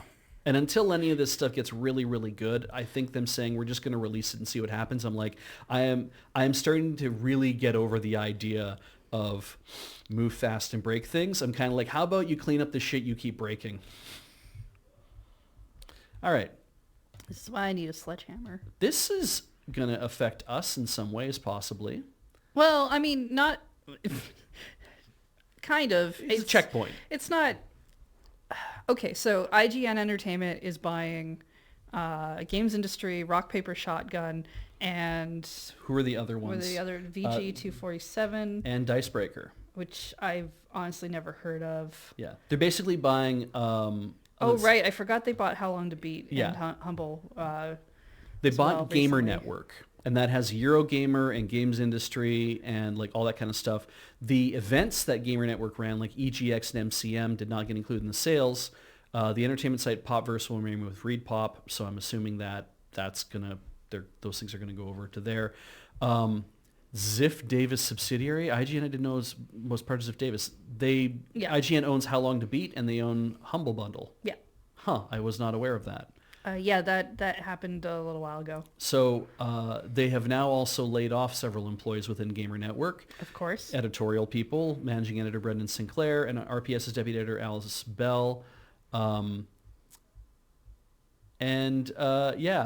Guess who has two thumbs and is being made redundant following my company getting new owners, added Alice Bell. It's not clear who else is going to get laid off. It's funny that we say it that way, right? That it's like, oh, nothing about like, there's nothing about like, oh, isn't this a great thing? It's always about like, oh, they bought all these things. Who's getting laid off? More people are getting laid off. We just know that's what's going to happen. That'll happen. Part of the problem is especially since it's supposed to be a bunch of places that essentially do games journalism, right? Yeah. If you put all the journalism in the same basket, though, with the same control, then you run into the problem of monopolies and things that you only have, but also with like information. You start running out of outlets that are actual bastions of journalism, and then you start running into that problem of those places where people do journalism because they got bought out. Mm-hmm. They have that problem of like, okay, well now we need to make even more money off you. We extract even more whatever. Hey, can you stop doing news and can you instead start doing listicles? Can you start doing like walkthroughs? Can you start coercing your readers into adding stuff to the walkthrough so we can serve ads on the user-generated content that you don't have to write, then we don't have to pay you anymore because now everyone's generating that stuff. Can we just get you to turn this shit into Reddit somehow, and then we can just serve ads on top of it? Because that's how we want to make money. I don't care if you have a job. I want my money. So, yeah. Yeah, I mean, it's media consolidation. It's not... I don't feel great about it. Yeah. Sometimes it's nice when like these things happen. Like we've always said before, is that Loading Ready Run's always like, if we want to sell out at some point, I'm sure we would, for the right amount of money, we'd probably sell out because it'd have to be the right amount of money. Which, but weirdly, that was always said during a time period where it felt like if you could sell out, then you could essentially have a safety net. Yeah. Right? Because somebody else would have all the money and everything that would be helpful to you was always the feeling. Yeah. I think that has drastically 180'd. Yeah. Possibly like even 1080'd. Yeah. A million times. Well, 1080 would be 4 complete revolutions. Those are complete? Yeah. But that has gone around that many times, right? That it's like you're just in a we're constantly spinning back to the same thing Yeah. over and over. I mean, yeah, it's just a standard. Hey, guess what? These people bought these people thing, which happens a lot in our gaming news. It's probably not great overall for the overall industry. Yeah. And what's the other thing? Oh yeah, I've seen a lot of people decide that because they hate this news, they should go yell at other reporters. Don't do that. They didn't buy anything. The I reporter's just know. working there. Yes, Jesus. but like I've even seen, because I follow a few, and I've even seen one who was just like, okay, please don't reply to my posts with the defense that you don't like the website that we're on, but you like me, but you hate so and so. Please don't bash my coworkers in front of me. Yeah. Don't do that either. That makes that awkward. It's just weird. It's I guess this is one of the, and this is a moment where it's like the rest of the industry has been undergoing massive consolidation until Embracer decided to, give that shit up. And of course, now the gaming journalism side, I keep saying gaming journalism. Let's be honest. IGN Entertainment is not a gaming journalism site anymore. They literally is in their name. They're an entertainment company. And they have bought all these outlets of stuff to fold in more journalism into what it is that they're doing. But the website has a variety of pieces, and they do some journalism. Yeah. I wouldn't say that they're not. no, I'm not going to say completely outright that it's like they don't do that. But it's but like that is not their. It's not their only focus. thing they do. Yeah. That is true. Yeah. But I don't know if there are any sites left that only focus on, say, the journalism of video games. It's true. Most of them also still have walkthroughs, or they focus on TV and movies and anything else, because... I mean, we're even looking at Game Developer right now, and the spots at the top are news, trending, interviews, business, game design, programming, and more, and then there's a blogs thing and there's a jobs thing as well. It's like even there, they're like, we have a jobs board, and we have there's people writing blogs here, and there's probably tutorials on game design and tutorials on programming and stuff too. Like it's, you can't just be a newspaper anymore. You have to cover more ground because you want to get people to stick around and actually read more things. Part of these systems we have set up are people have to come and look at the site. You need headlines that get people to look at the site. It's also the problem with journalism in itself. It's why we have some trash newspapers and things that are even just full of lies in some ways.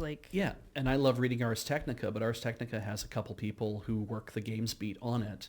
And they don't publish like 7 or 8 articles a day. They publish maybe 1 or 2 articles a week that are really into like the gaming side of things, because they try to focus as much as they can on stuff. And I just love like that, they exist, but also ours is not just a gaming news outlet. They are an outlet of news along a lot of technology and interesting things along that line, and also sometimes movie reviews and stuff.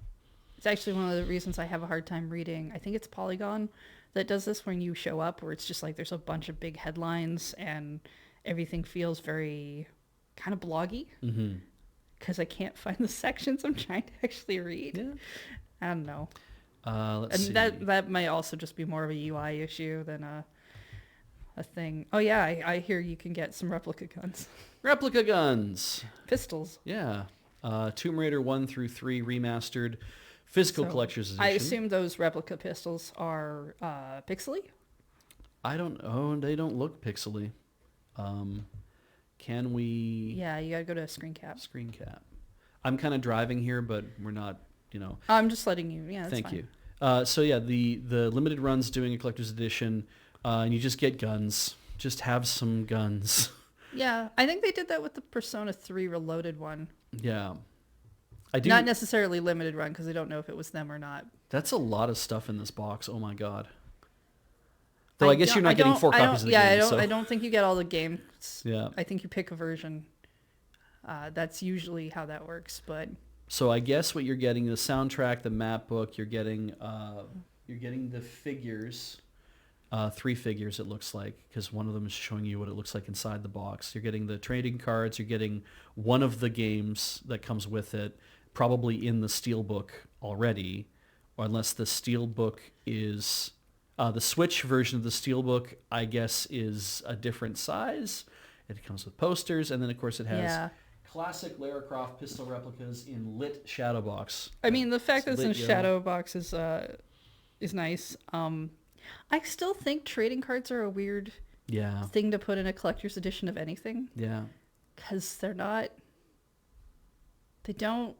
I mean, when it comes to merch, like I get that thing of, what's something we think we can add value that's going to feel interesting. Sure. But sometimes there are things where I'm like, I don't think that was a good value add. But like either you're going to have trading cards that everybody also has because they bought the limited edition of a thing, or because I think I've heard of one thing that did it where you could only get a pack of trading cards by buying, like pre-ordering a thing, and so they were actually all different in the thing. But then that, like, if you're a collector, you can't, that the ability to get all of them then would be very low. Yeah. And weird. Yeah. And I don't know. I just feel like it's a weird include. Yeah, I think it is one of those things where you're like, what could we make here? And then everyone starts dreaming up ideas, and then you get to a certain point, you're like, we want to add just a little bit more value here. Oh, trading cards are reasonably inexpensive to make, and that would be a nice addition. I'm like, I don't like posters bug me because I'm like posters are like ultimately they just live in the box. Like they don't do anything. They don't go anywhere. Right? Like at least like the Tomb Raider boxes that have figures inside. I'm like, those can stand out somewhere. I just feel like if you want to do cards, do like maybe some playing cards. Yeah. Or tarot. Yeah. Or something like that. I think a couple of games have done tarot because it made sense. Thematically appropriate, yeah. And this game did 2 Desert Eagles. Yeah. So well, I mean, that's thematically appropriate. I wonder, I mean, I don't know how heavy they're going to be. I don't know what they are for replicas. Let's maybe see if we can find out some information about that. Let's go back to booth. Booth. Thank you. I don't know what happens if you push that other button. Yeah, you're right. $200 for this collector's edition. You're getting 3 games, and, so you're getting fake guns in a lit shadow box, like they're coming like that. You can just get the physical edition for $30 if you want to. They don't say anything about what the guns, if they're made of metal or not, if they're just plastic. I guess they're just to look at though. So you get these, you get the Master Chief helmet, and then you guess they're just to look at. I guess they're just to look at. The replica guns are just to look at. Well, yes, I would hope so. Like Ian has he has a couple of airsoft guns at his place, and those are useful, right? You can actually use them for airsoft. Well, yes, but they're not.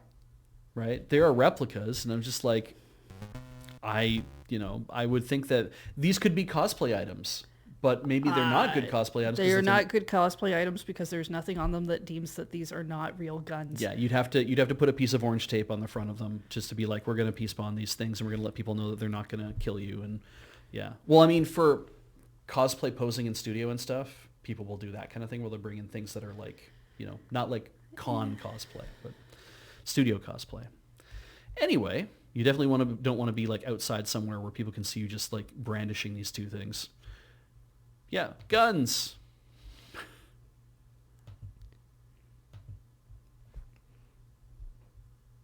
Oh, I meant to read this one because it's such a weird title. Let's just show it. Yeah, do it. There. There. How are you supposed to take this? Take LeBron in what exactly? Like, what is Mewtwo going to... It says 1-on-1, so either basketball, I assume, or a fight. Yeah, or a fight. Like a fist fight? A psychic fist fight? I mean, if you have the ability...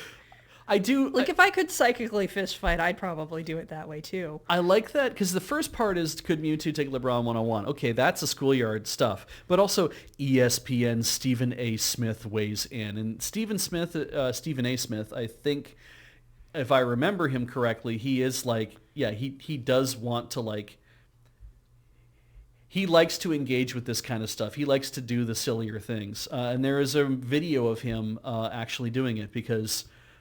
somebody did tweet at him at 6 feet roughly 607 at 2 meters tall. That's way better. And 122 kilograms. Do you think Mewtwo could beat LeBron in a game to 21? So okay, so they are talking basketball. Yeah, and it's like, okay, so it could be blackjack. And Mewtwo's 6 feet, but LeBron's way taller, so he probably has more reach. Mewtwo has a tail. Mewtwo has a tail. He could use his tail to like flick the ball. If he's psychic, he can. Does he have telekinesis? He probably does. I mean, I would say though, given that the person has given like physical requirements, Yeah. what they're actually asking is though that Mewtwo would follow the proper rules of basketball, Right. and not mind his way through it. Yeah. But because nobody who has a tail has ever played basketball except for Air Bud, we don't know whether or not. Well, there was nothing in the rules. there was that giraffe. No, wait, that was football. Yeah. Okay, Yeah. fair. Because of that, we don't know if you're allowed to use your tail for those things or not. Also, Mewtwo can like levitate. And no one who can levitate for certain has ever played basketball. So therefore, I think it's on the table as a thing to be able to do. And all he'd have to do is basically fly over top him. He has the ability pressure and unnerve. I have to assume that, he can make it. Anyway, the funnier bits are probably tied up in the fact that Stephen A. Smith tackles it with complete sincerity. That's great. Good. Should. Yeah. I can't, unless we watch it, I can't show it to you, but you can find it on X because people still hang out there apparently. And yeah, that's good for him for deciding to engage with that. That's just like, it's an acknowledgement that ESPN is also like, yeah, Pokemon's technically an esport. So we should be thinking about this. They do have those online games where you fight. Right. Those MOBAs. Even like the trading card game, the trading card game, like the electronic trading card game. Pretty sure trading cards can't play basketball, but that Right. is not because they're not allowed to. Okay. That's just because That's physically true. that's very difficult. Yeah.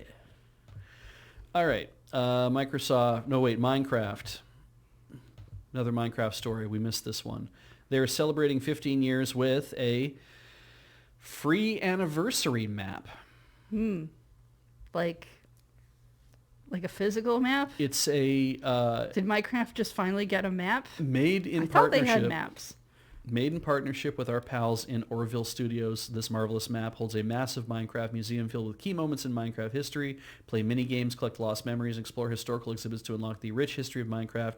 Take your friends with you. Oh. The museum is open to multiplayer too. Yeah, I thought there's like a printed map, but no. They made a world or something for Yeah. people to explore. Yeah. That's kind of neat. Yeah, it's definitely running off of that idea of like in Fortnite where they're like, oh, we put the MLK museum exhibit in here that you can wander through that and you can see important moments in Martin Luther King's life as it relates to Fortnite, I guess. Yeah, and in this one you can see his important moments inside the Minecraft, I'm sure. Yeah. Beehive Minecraft thing. Yeah. So that's kind of cool, and they're also. Apparently Minecraft is on sale right now, so you could go do that if you want to. I don't believe there's a time when Minecraft's not on sale. Oh, and also, it looks like that Minecraft is also to celebrate their anniversary is doing foot stuff. They're giving away a free pair of toe guardians. Is that okay? Because I don't know what those are. I'm assuming those are like toe socks. Maybe? Because if I was gonna call anything a toe guardian, I would it assume would be like it would be like a toe sock. like no rise socks. They're essentially just toe Yeah, guardians. or those weird shoes that have the individual toes, oh yeah. Like but like in a steel-toed variant. who makes those? Keen makes those, I think, and a couple other ones. Because then yeah. then it's like, yes, your toes are safe in the toe guardian. Yeah. With the Vibram soles on the bottom. Yeah. All right. Weird out your friends with the shapes of your toes, but don't actually let them see your feet. No, you wouldn't want to do that. You just want to give them a sense of what your feet look like. Yeah. Mm-hmm. That's how you make the money online. I did read most of this. Oh, good. 'Cause I saw it a while ago. Does anyone really need a 1,000 hertz gaming display? How many hertz does a gaming display normally go? 60. It does seem a little overkill at that I would point. agree, yes.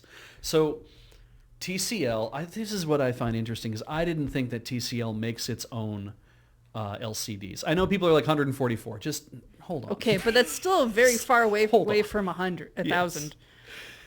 I didn't think TCL makes their own LCDs in the first place. It sounds like, though, they have an ultra-fast 4K LCD prototype that can do refresh rates at up to 1,000 hertz. So part of the problem, I guess we can start here. Is this a problem? It just sounds like they've. It's just a lot.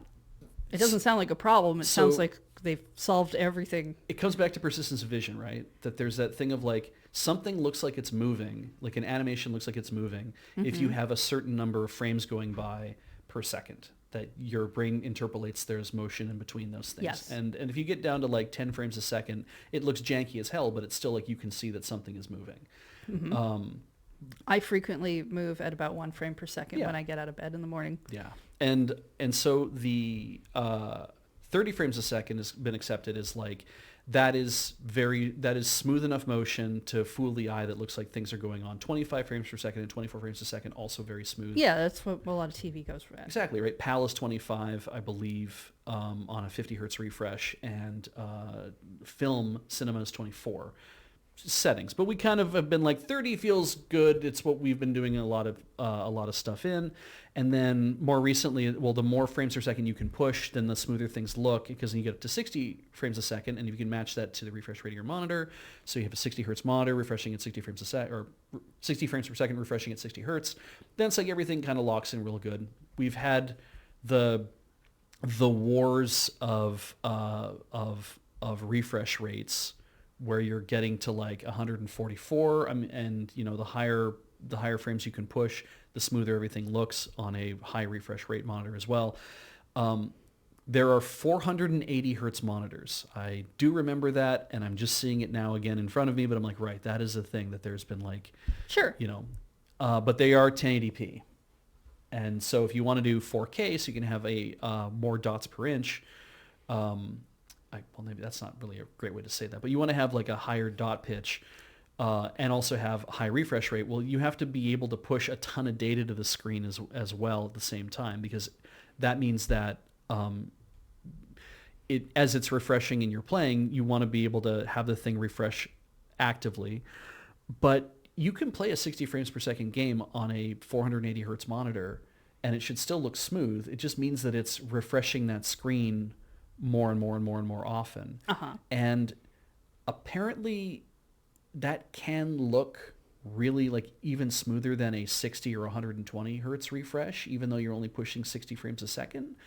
And I don't pretend to know all of the science behind it, but apparently it's because the more often you're refreshing, the more information that you're taking subconsciously, your eye is taking in and processing by your brain, and that it smooths everything out, and you start to feel like you're just looking out like a window or something, and it just gets better and better and better over time. Okay. But do we need 1,000 so hertz? Here's the thing: once you start asking questions like, "Do we really need this?"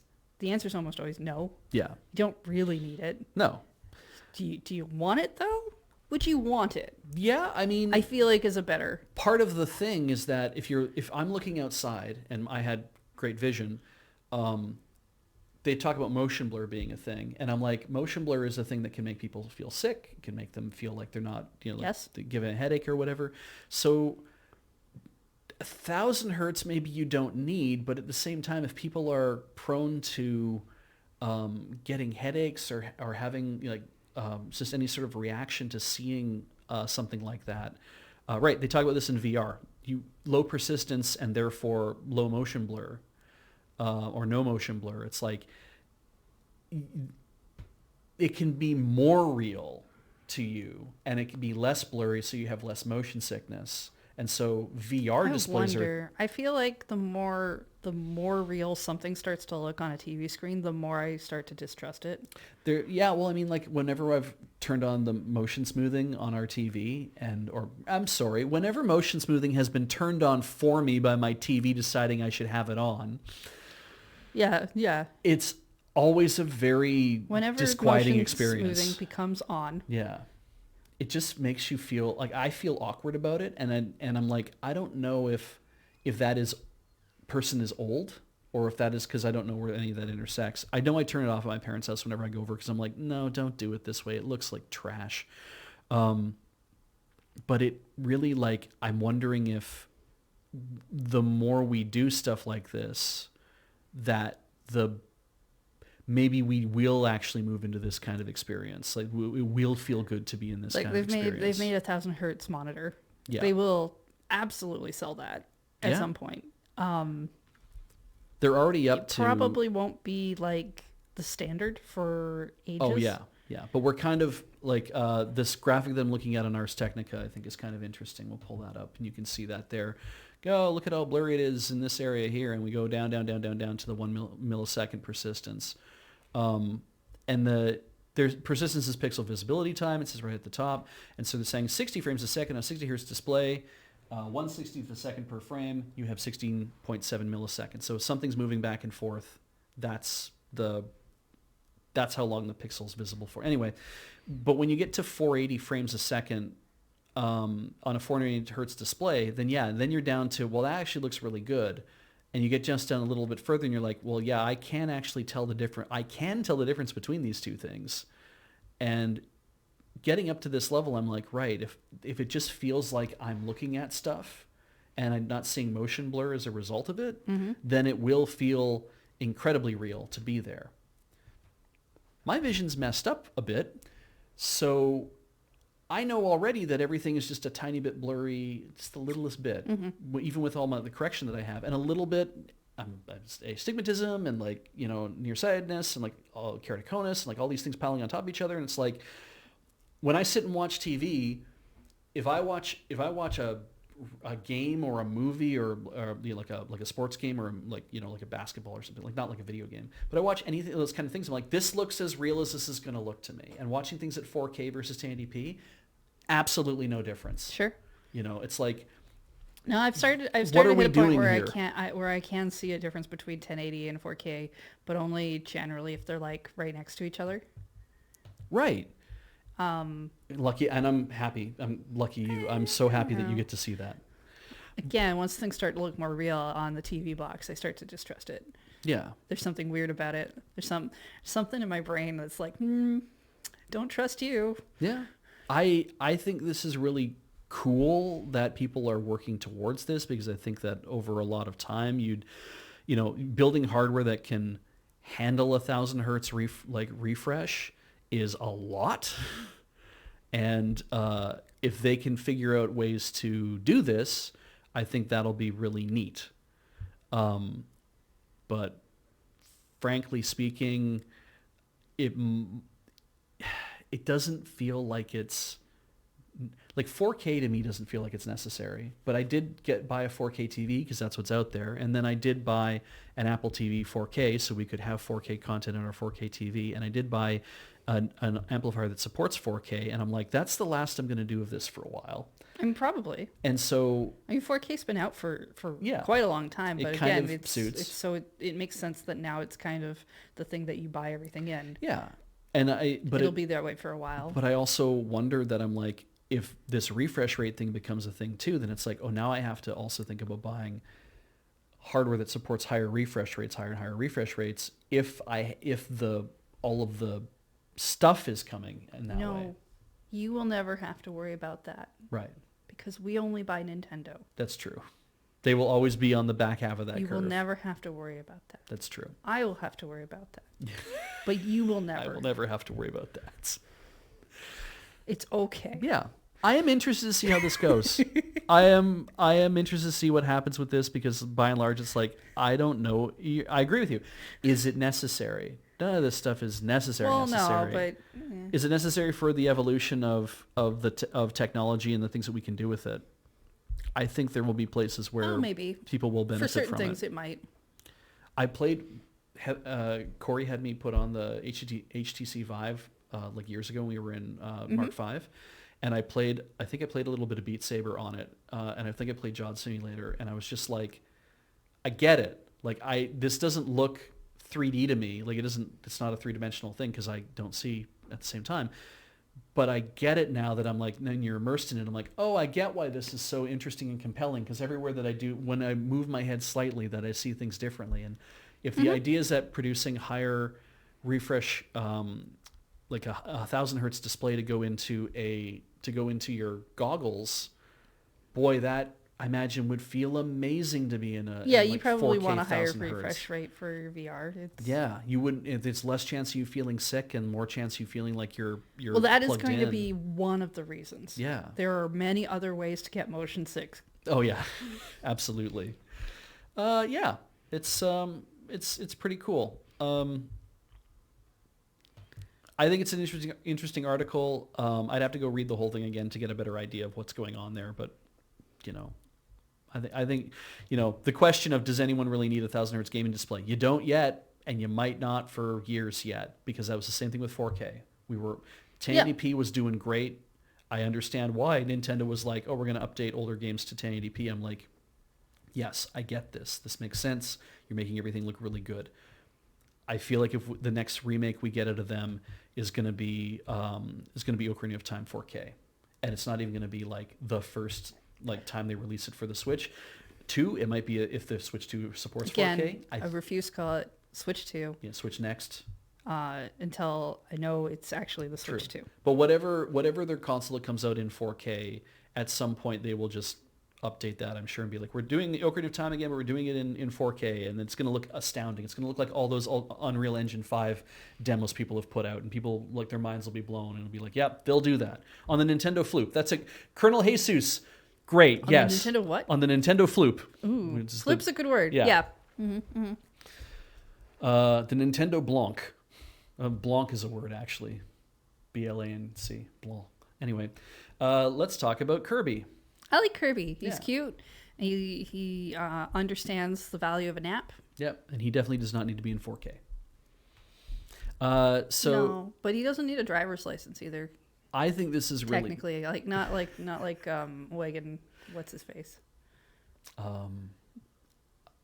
It's Wagon Son.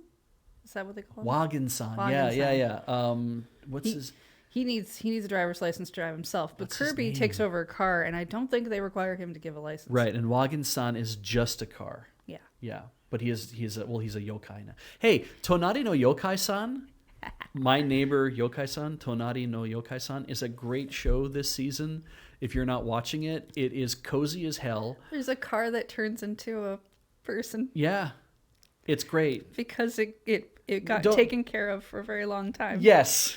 And it's a 1976 Golf Mark 1 or Mark 2. That's Like the very it's spirit of like how Japanese does stuff. yeah, it's awesome. No, not like a transformer. Like Well- they put a car on top of the head and then there was a body underneath. It's kind of, they do animate him turning it from a car into a person. Yeah, but not like and a it's Transformer. not quite It's like not a like a transformer, Transformer. but it's kind of, you gotta No. watch it. It's real good. It's so cute. Like it's a great, he's not the main character and he shows up 5 or 6 episodes in, but he's there and he's a lot of fun, I think. I want a little plushie It's of him. cute.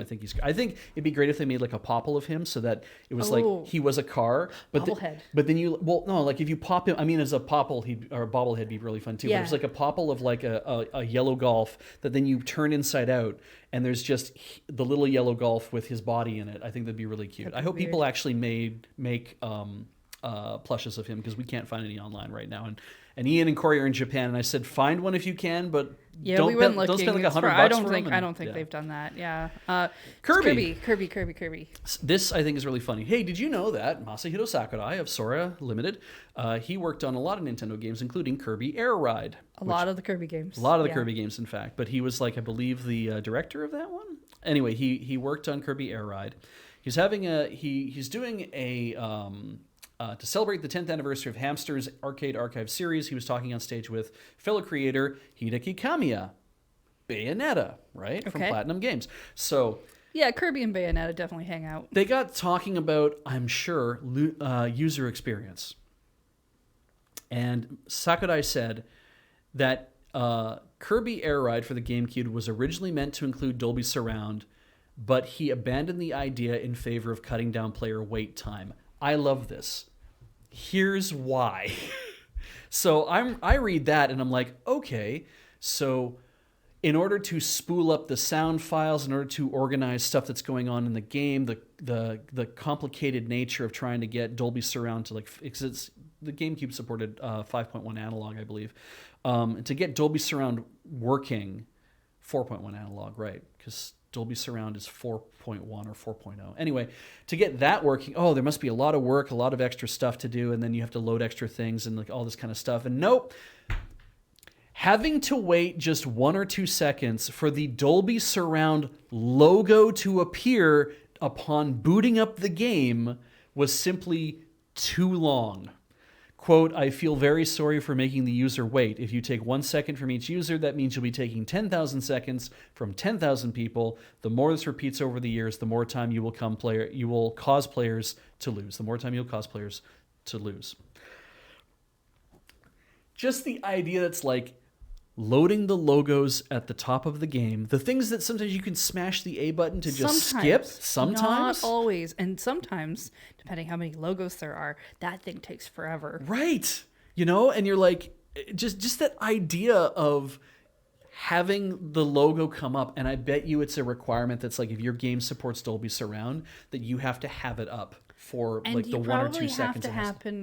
Have it up on its own. You can't have it with other logos. So you'd have like that's going to be written in there. Nintendo logo shows up and then disappears, and then the next logo shows up and it disappears, and then like this one shows up and it disappears, and it's just like he just like, I can't stand having. I'm not going to support Dolby Surround. We're going to take Dolby Surround out. We do not need Dolby Surround because it's 1 second too long for someone to wait to boot up the time when I get up and I go get myself a drink while my game is loading, and I come and I sit back down like when we play the Switch or play anything else. It's like, loading screen. Yeah, commercial break. Great, got a new drink. Oh, my game's loaded. Like I do that shit. And he was like, I don't want to wait 1 extra second to let people get into my game, so I'm going to consciously degrade the sound experience because I think that's not as important as letting people in. And I'm like, I love this man so much.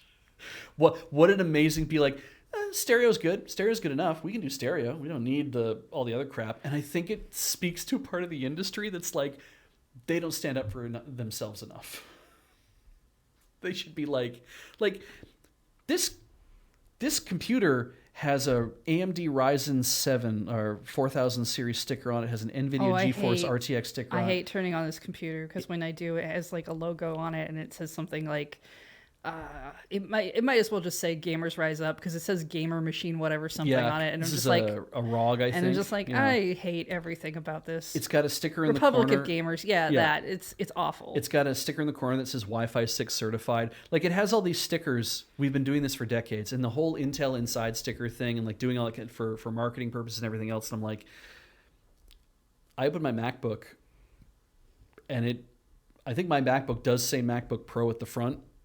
And that's it. And I'm like, I have really come around on the idea of, I don't want to look at all of your stickers, all your bright shit, all your whatever. I do think it's funny that we... I just want to use my computer. Pretty sure we stuck a bunch of these stickers on the microwave, and that's pretty funny. Yeah, I like that.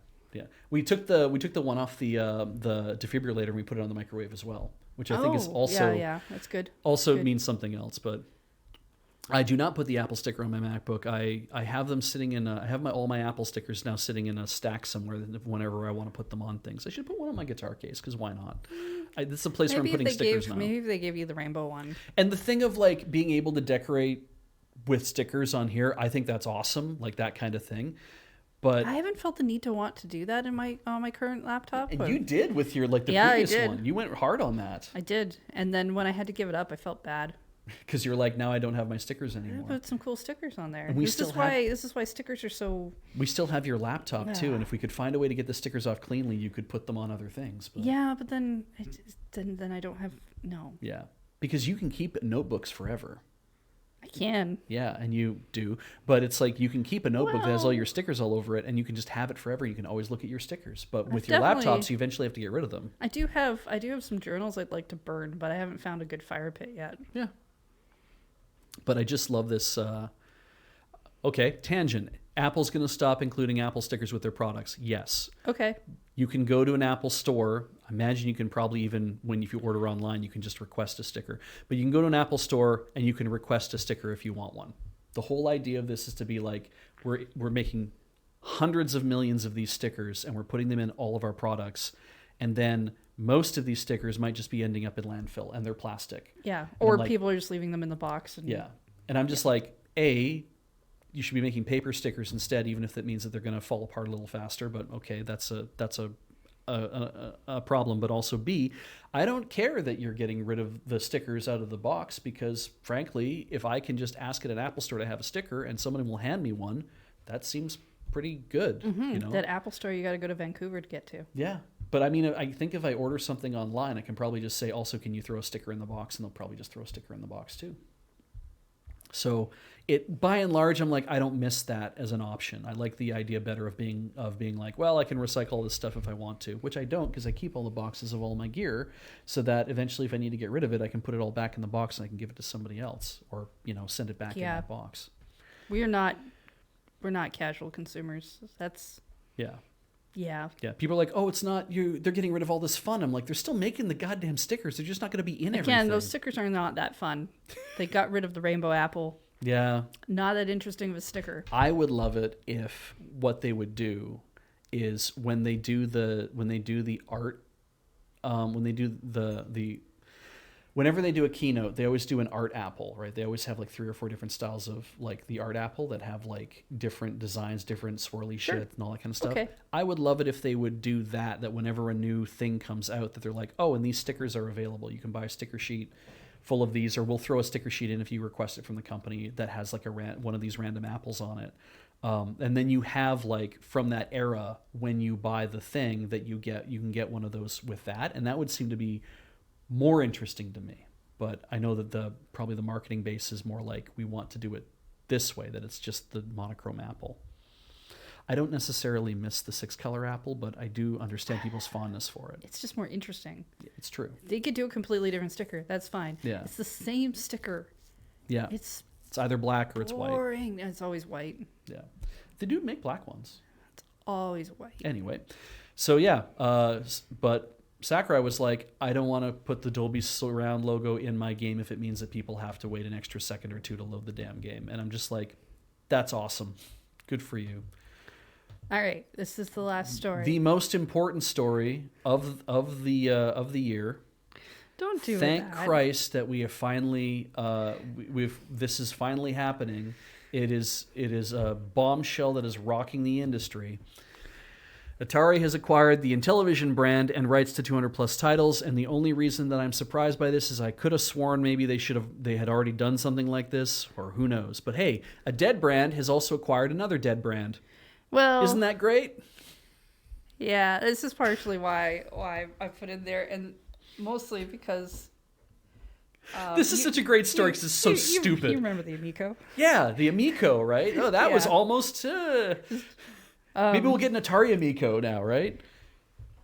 Who cares? There's a line in this article that says, as a result, Intellivision Entertainment LLC will rebrand. Okay, and will continue its work on developing and distributing the Amico brand game console. And then they wrote in brackets, Atari keenly dodged that one. That's such good editorializing. So, again, the Amico is the funniest thing. Yeah. I say dead brand takes dead brand. And obviously, Intellivision is not a dead brand because they try to revive it for the Amico. They keep trying to get this thing to happen, or they'll try to license old Intellivision games to people and do stuff as well. Atari being on this thing of like, oh well, you know, we've gone through 7 different owners and we are no longer ever have been the same people, but what we are is. It's a recognizable brand, and that's what they're trading on.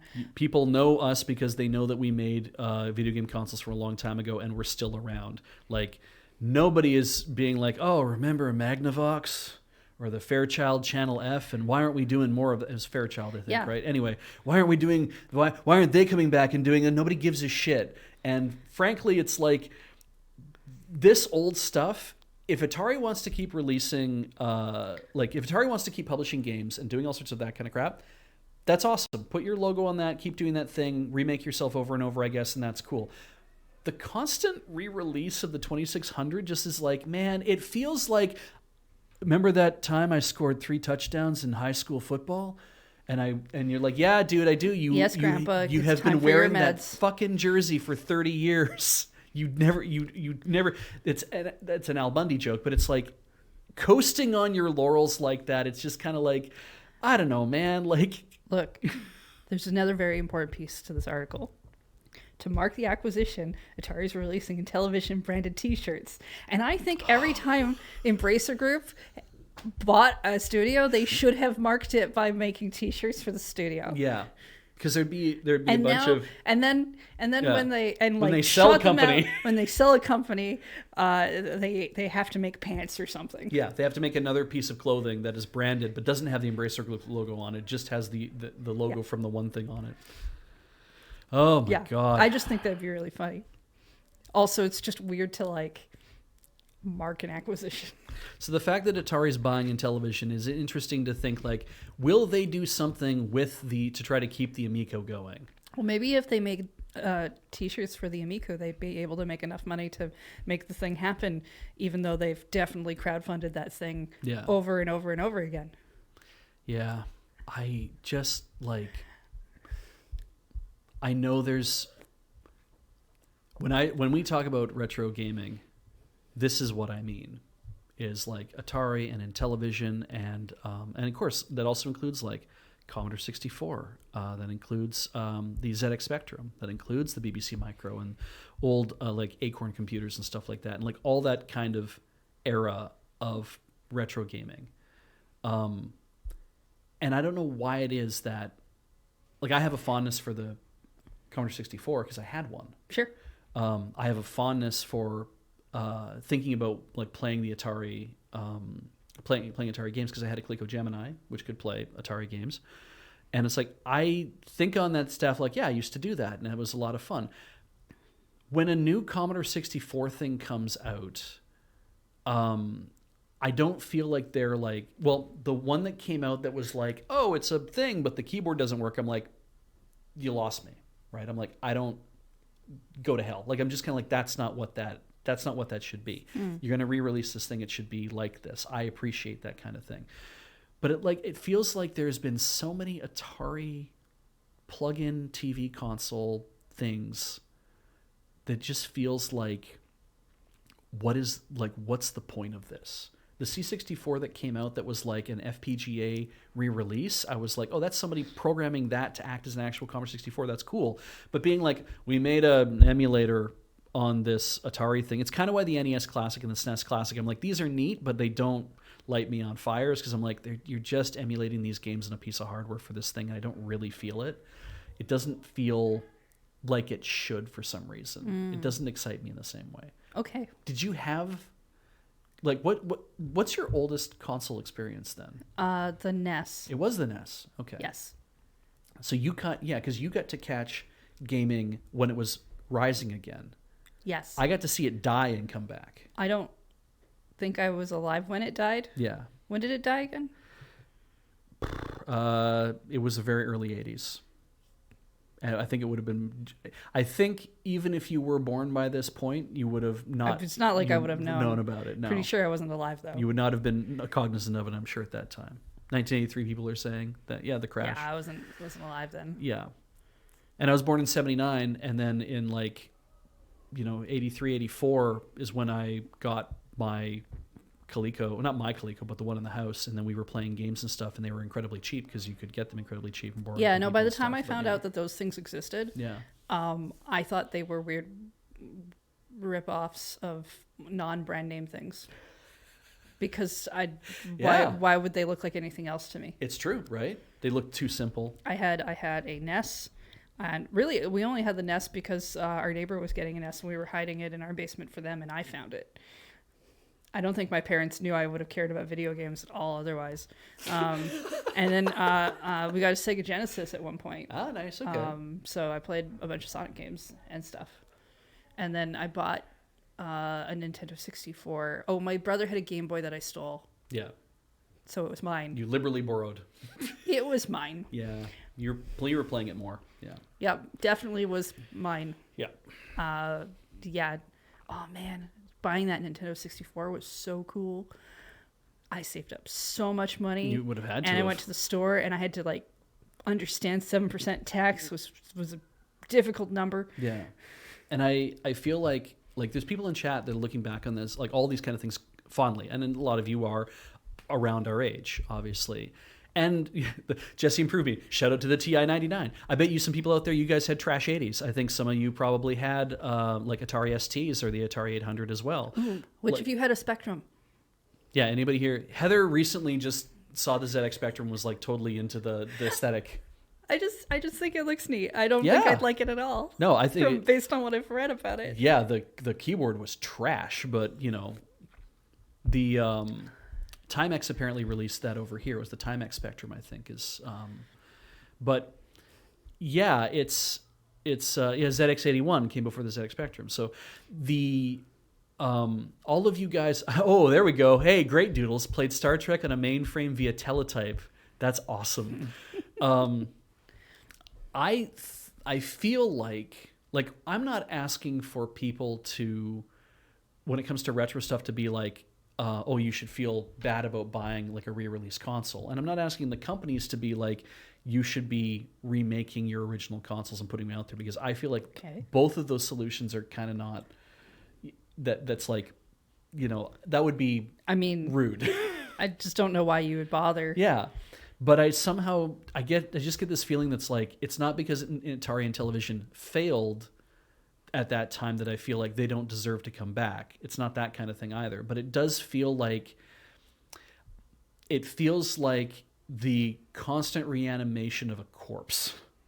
That's like, these things died and it's nice to celebrate them, but I feel like your way you're celebrating them is to try to create an experience that is not the experience. And I don't know, it's like, I feel like there needs to be more honesty about it. Like, at least if I look at NSO and playing NES games or Game Boy games or whatever from back then, I'm like, this doesn't feel at all like the real experience. But it's so removed from it that I don't have a problem playing NSO games on there, because I know it's a virtual environment and it feels completely different.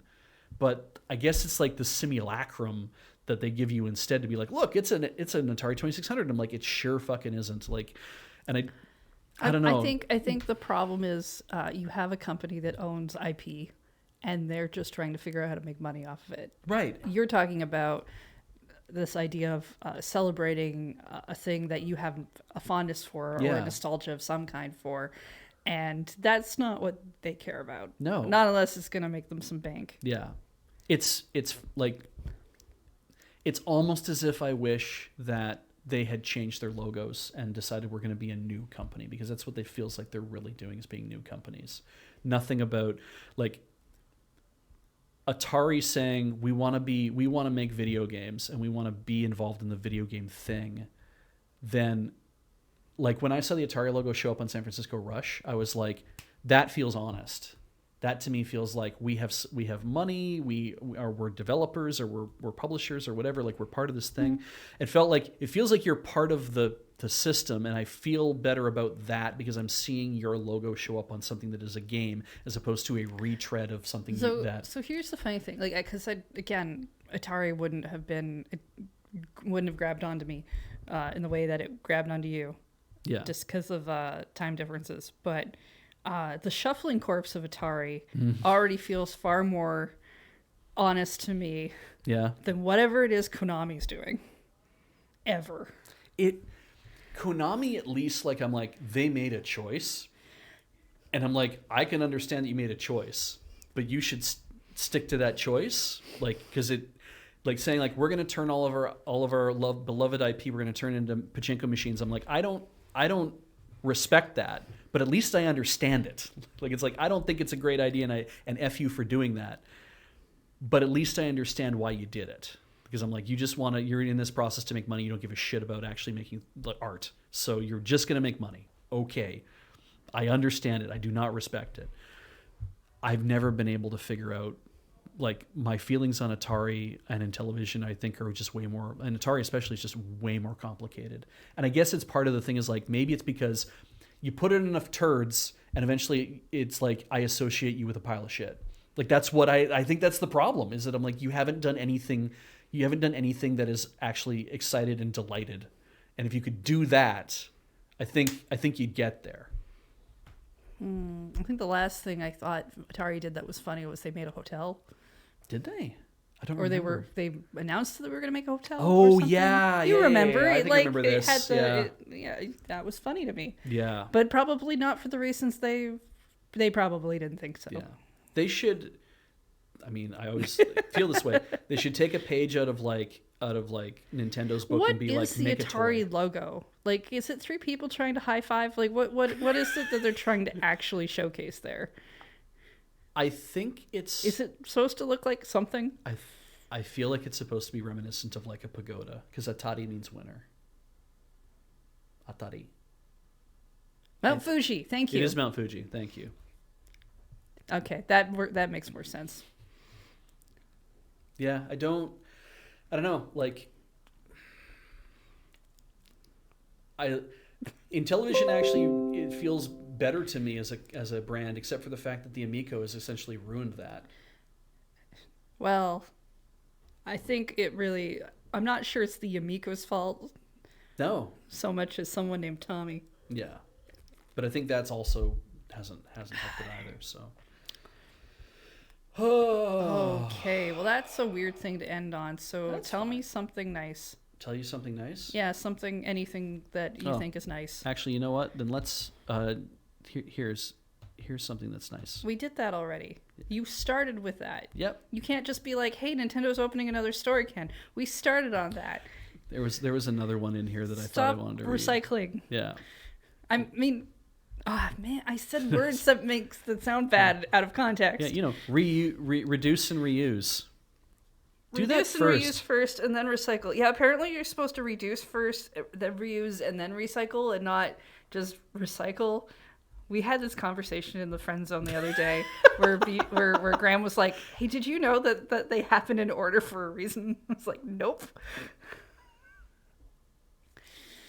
Oh right, I did say that. Okay, that is neat. Yeah, I did. Okay. I did say that in my own brain, which is a thing that I say sometimes in my.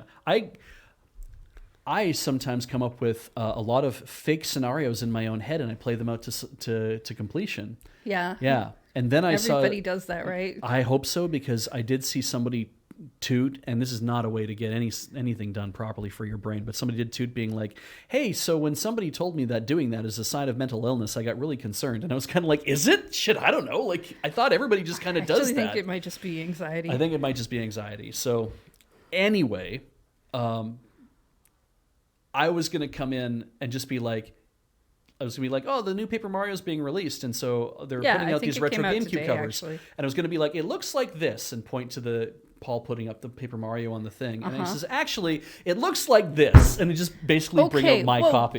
Whoa! What did I told you about slamming things on the table? You've already done it with the bottle a million times, but that was aggressive. That was on purpose. People wear headphones, bud. I was gonna People just wear be headphones. like, here is my copy on the GameCube. It'd just be like, it looks like this, Yeah. and this is the You benefit know, of getting when old. you do slamming noises like that, especially ones that are on purpose, Yeah. that I have to physically go in and lower the And sound bump a the little thing bit down. so that it's not terrible. I had this thing in my mind that I would be like, this is the net benefit of getting old, is that not only do they release the games that you loved again and again, and they look better than ever, but also you happen to own expensive pieces of software because you've been around long enough that they somehow accrued in value. See, No, now that's people are all- saying it's I all should more broken. thumping the table. Chat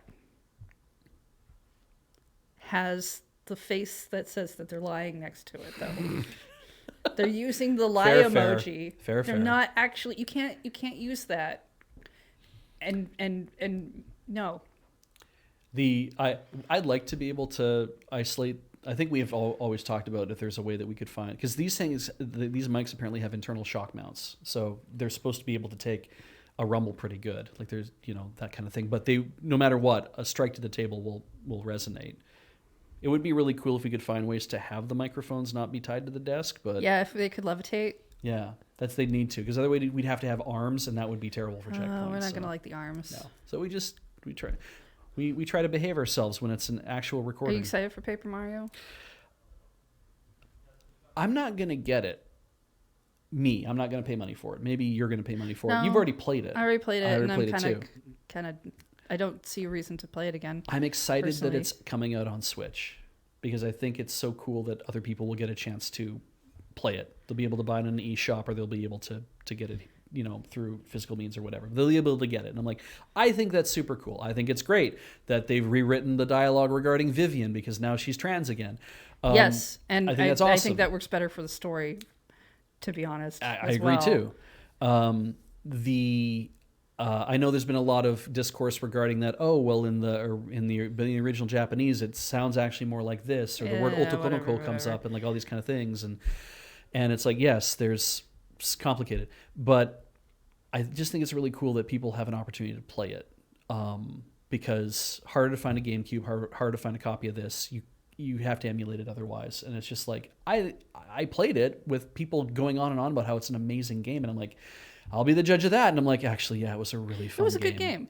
And I think this, because it was my first Paper Mario, really ignited the love of that series for me to when I played it on Beach's Backlog, it was like, oh my God, these are amazing and I should play all of them. I haven't played the N64 one. And every time I try to play Color Splash, I get to about the same point and then something in my brain breaks and I just never come back to it. But Jesus, the Origami King was so good. It was so good, despite the whole puzzle kind of. But I loved that. I loved that part. I think it's Color Splash I have to play next, technically. Yeah. To keep with the lore. Or something. I promise you don't have to play it. Oh, I know. I'm being. Yeah. You don't have to play silly, it. but. But Origami King just looked so okay, amazing. All right. So, Thousand Year Door. Yeah. Is the best one because it has Goombella. Bella in it, yeah. And because they're bringing this out, they have the in the NSO whatever rewards thing. You can get Goombella as your for your avatar. Oh yeah, yeah. That's good. That's awesome. So I'm good with that. Yeah, more high res art. We need more Goombas with personalities. I agree. Because I think the original Paper Mario for N64 had a Goomba that could accompany you. Yes. He had a little hat. He was kind of like the shonen, I'm going to do a thing. But Goombella's so much more... is the smart character, smart and adventurous. She works for like a sciencey Goomba. Yeah. I can't remember his name. It's like Professor something. Professor G. Oomba, I guess. I don't know, whatever his name was. But... it'd be funny if it was Kinoko. But it's like she's so great. What a great addition to the series. So many fun things to do in Thousand Year Door. And I am excited that it has come out again. Mm-hmm. They kept the news. And it's funny because they're selling your childhood back to you. It's like, I ain't buying this. They're not selling me shit, dude. Like... I played it already. I had a great time. Paper Mario Thousand Year Door actually wasn't my childhood because GameCube was not a system I owned. Yeah. And so Game Boys. I had nostalgia for it because Nintendo did marketing where you could print off a Paper Mario to cut out because it was Paper Mario and stuff like that. So like I had nostalgia for stuff, right? But I never played it then. I played it much later. I mean, like you had an N64, so you could have played the original Paper Mario. Yes, but I was also what's that thing? Constrained by funds that other people controlled, and they didn't understand spending money on video games. Yes, agreed. Yes. Yeah. Yep. I rented it from Family Video and kept renting it until I beat it. Yes, brownie points. That tends to be that tends to be how you do it, where you're like, I can spend $5 a week on this thing. We weren't really. Oh, my mom let me rent games when we were younger, but we stopped going to the video stores often. She let me get gaming magazines more often. Oh, that's cool. Than not. But the last video game I think I rented was Ogre Battle 64, and I rented that a lot.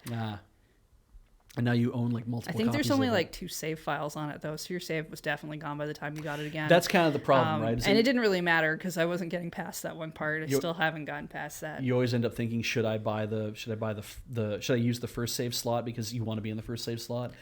but you have to wipe out somebody's save, or do you use the last save slot because you I think try it's to use less the last. chance? I use the last save slot because I kind of hope that people will more likely choose the first save slot. Yeah. And then maybe they'll leave mine alone. Yeah, that's makes a It lot of sense. doesn't always work. No. Because again, if I'm thinking that, I'm not the only one thinking that. I would, if I rented a game, I would always wipe out the first one because I'm a jackass.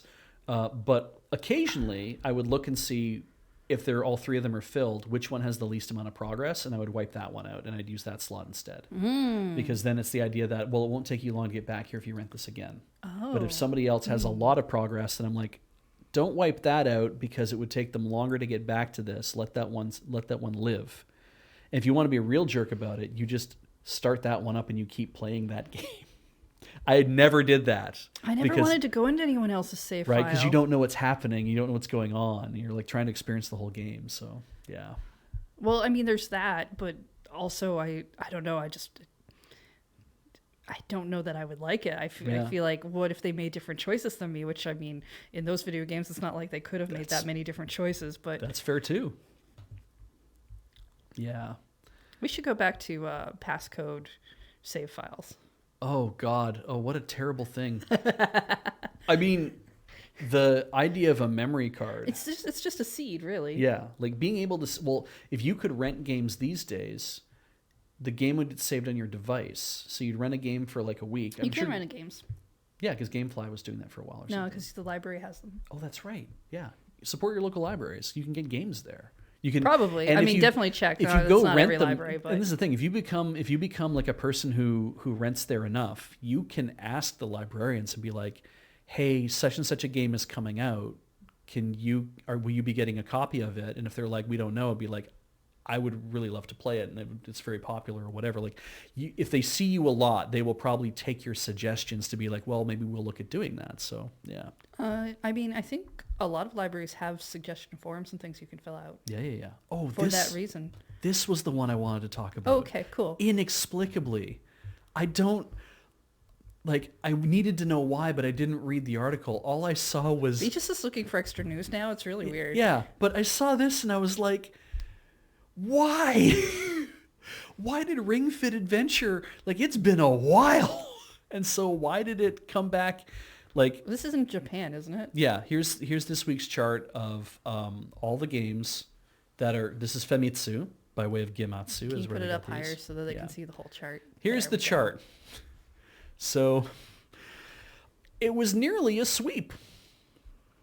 But yeah, this week, Stellar Blade had, for the PS5, had almost 11,000 in sales for a It's still total of relatively 91,000. new, right? Yeah. So that makes sense. But like, Ring Fit Adventure, which came out October 2019, I hate that they put these things month, day, year. They should be in year, month, day. Has sold 3.5 million, and they sold 10,500. The more amazing thing is, I mean, that it's there. For one thing, I'm like, holy shit! Like, what has brought back this interest? Below it, again, Mario Kart 8 Deluxe just hanging in there, and in third place with 7,000 sales, and they've sold 5.8 million. And I'm just like, how is Mario Kart? How hasn't everyone bought a copy of Mario Kart? Well, I don't own a copy of Mario Kart, so I guess that's why. But it's a hell of a breakdown. Like, it's the top. Of the top 10, 9 of those are for the Switch. What's not selling? Like, or is there really not anything else that's selling in these numbers, I guess? Maybe below there's like just tons and tons of other like games for other platforms, but yeah. I don't know. Splatoon Surprised 3. Princess Peach isn't a little higher, but I guess...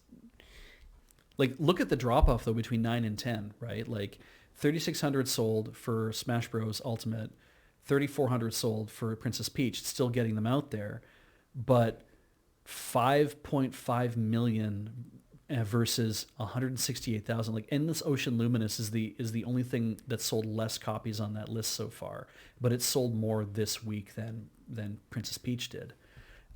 I also don't know if I'm going to buy a copy of Endless Ocean Luminous or not. I would definitely read the reviews about it, because Yeah. I've not heard stellar things about it at all.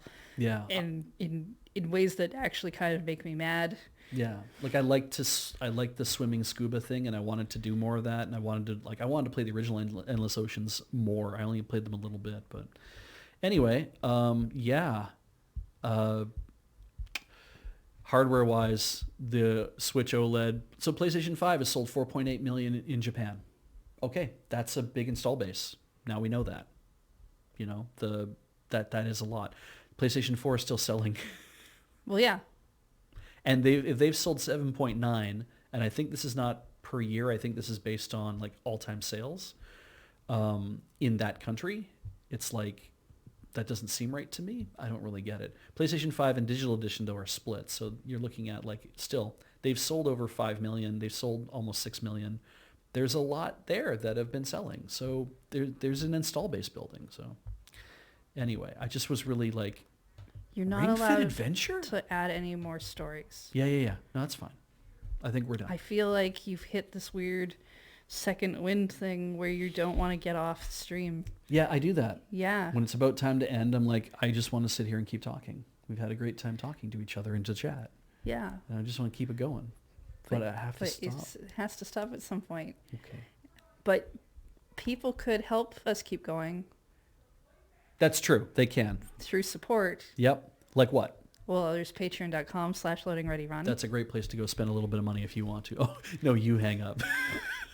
There's store.loadingreadyrun.com. We have so much merchandise there. Some of it's out of stock, but if you do want it, then just put your email address in the blank. Pick the size of shirt you want if it's a shirt, and hit notify me, and the store will automatically notify you when more stuff gets added back into the inventory. There's also YouTube. YouTube.com/LRRVG is our video games channel, where you're probably watching this. But we have other channels as well, and you can become members of any of them. Yes. And leave your super thanks. But then also there is the Twitch. Yep. Because we do this live on Twitch. And twitch.tv/loadingreadyrun is the channel. If you have Amazon Prime, you have a free Twitch sub per month. It does not auto-renew. You play it. Let's spend that wherever you want. Spend it on us. That's great. That's a free thing for you because you've technically already paid for it. But you can also use it on all the other Definitely home don't streamers. Not spend it. Yeah, you should always spend it. Because Amazon shouldn't just keep that Exactly. for free. Yeah. That's no. It's, those are all places and ways that you can support us. We appreciate your subs and your bits, and we're going to welcome those later. But for now, we're going to say goodbye. So goodbye. Goodbye.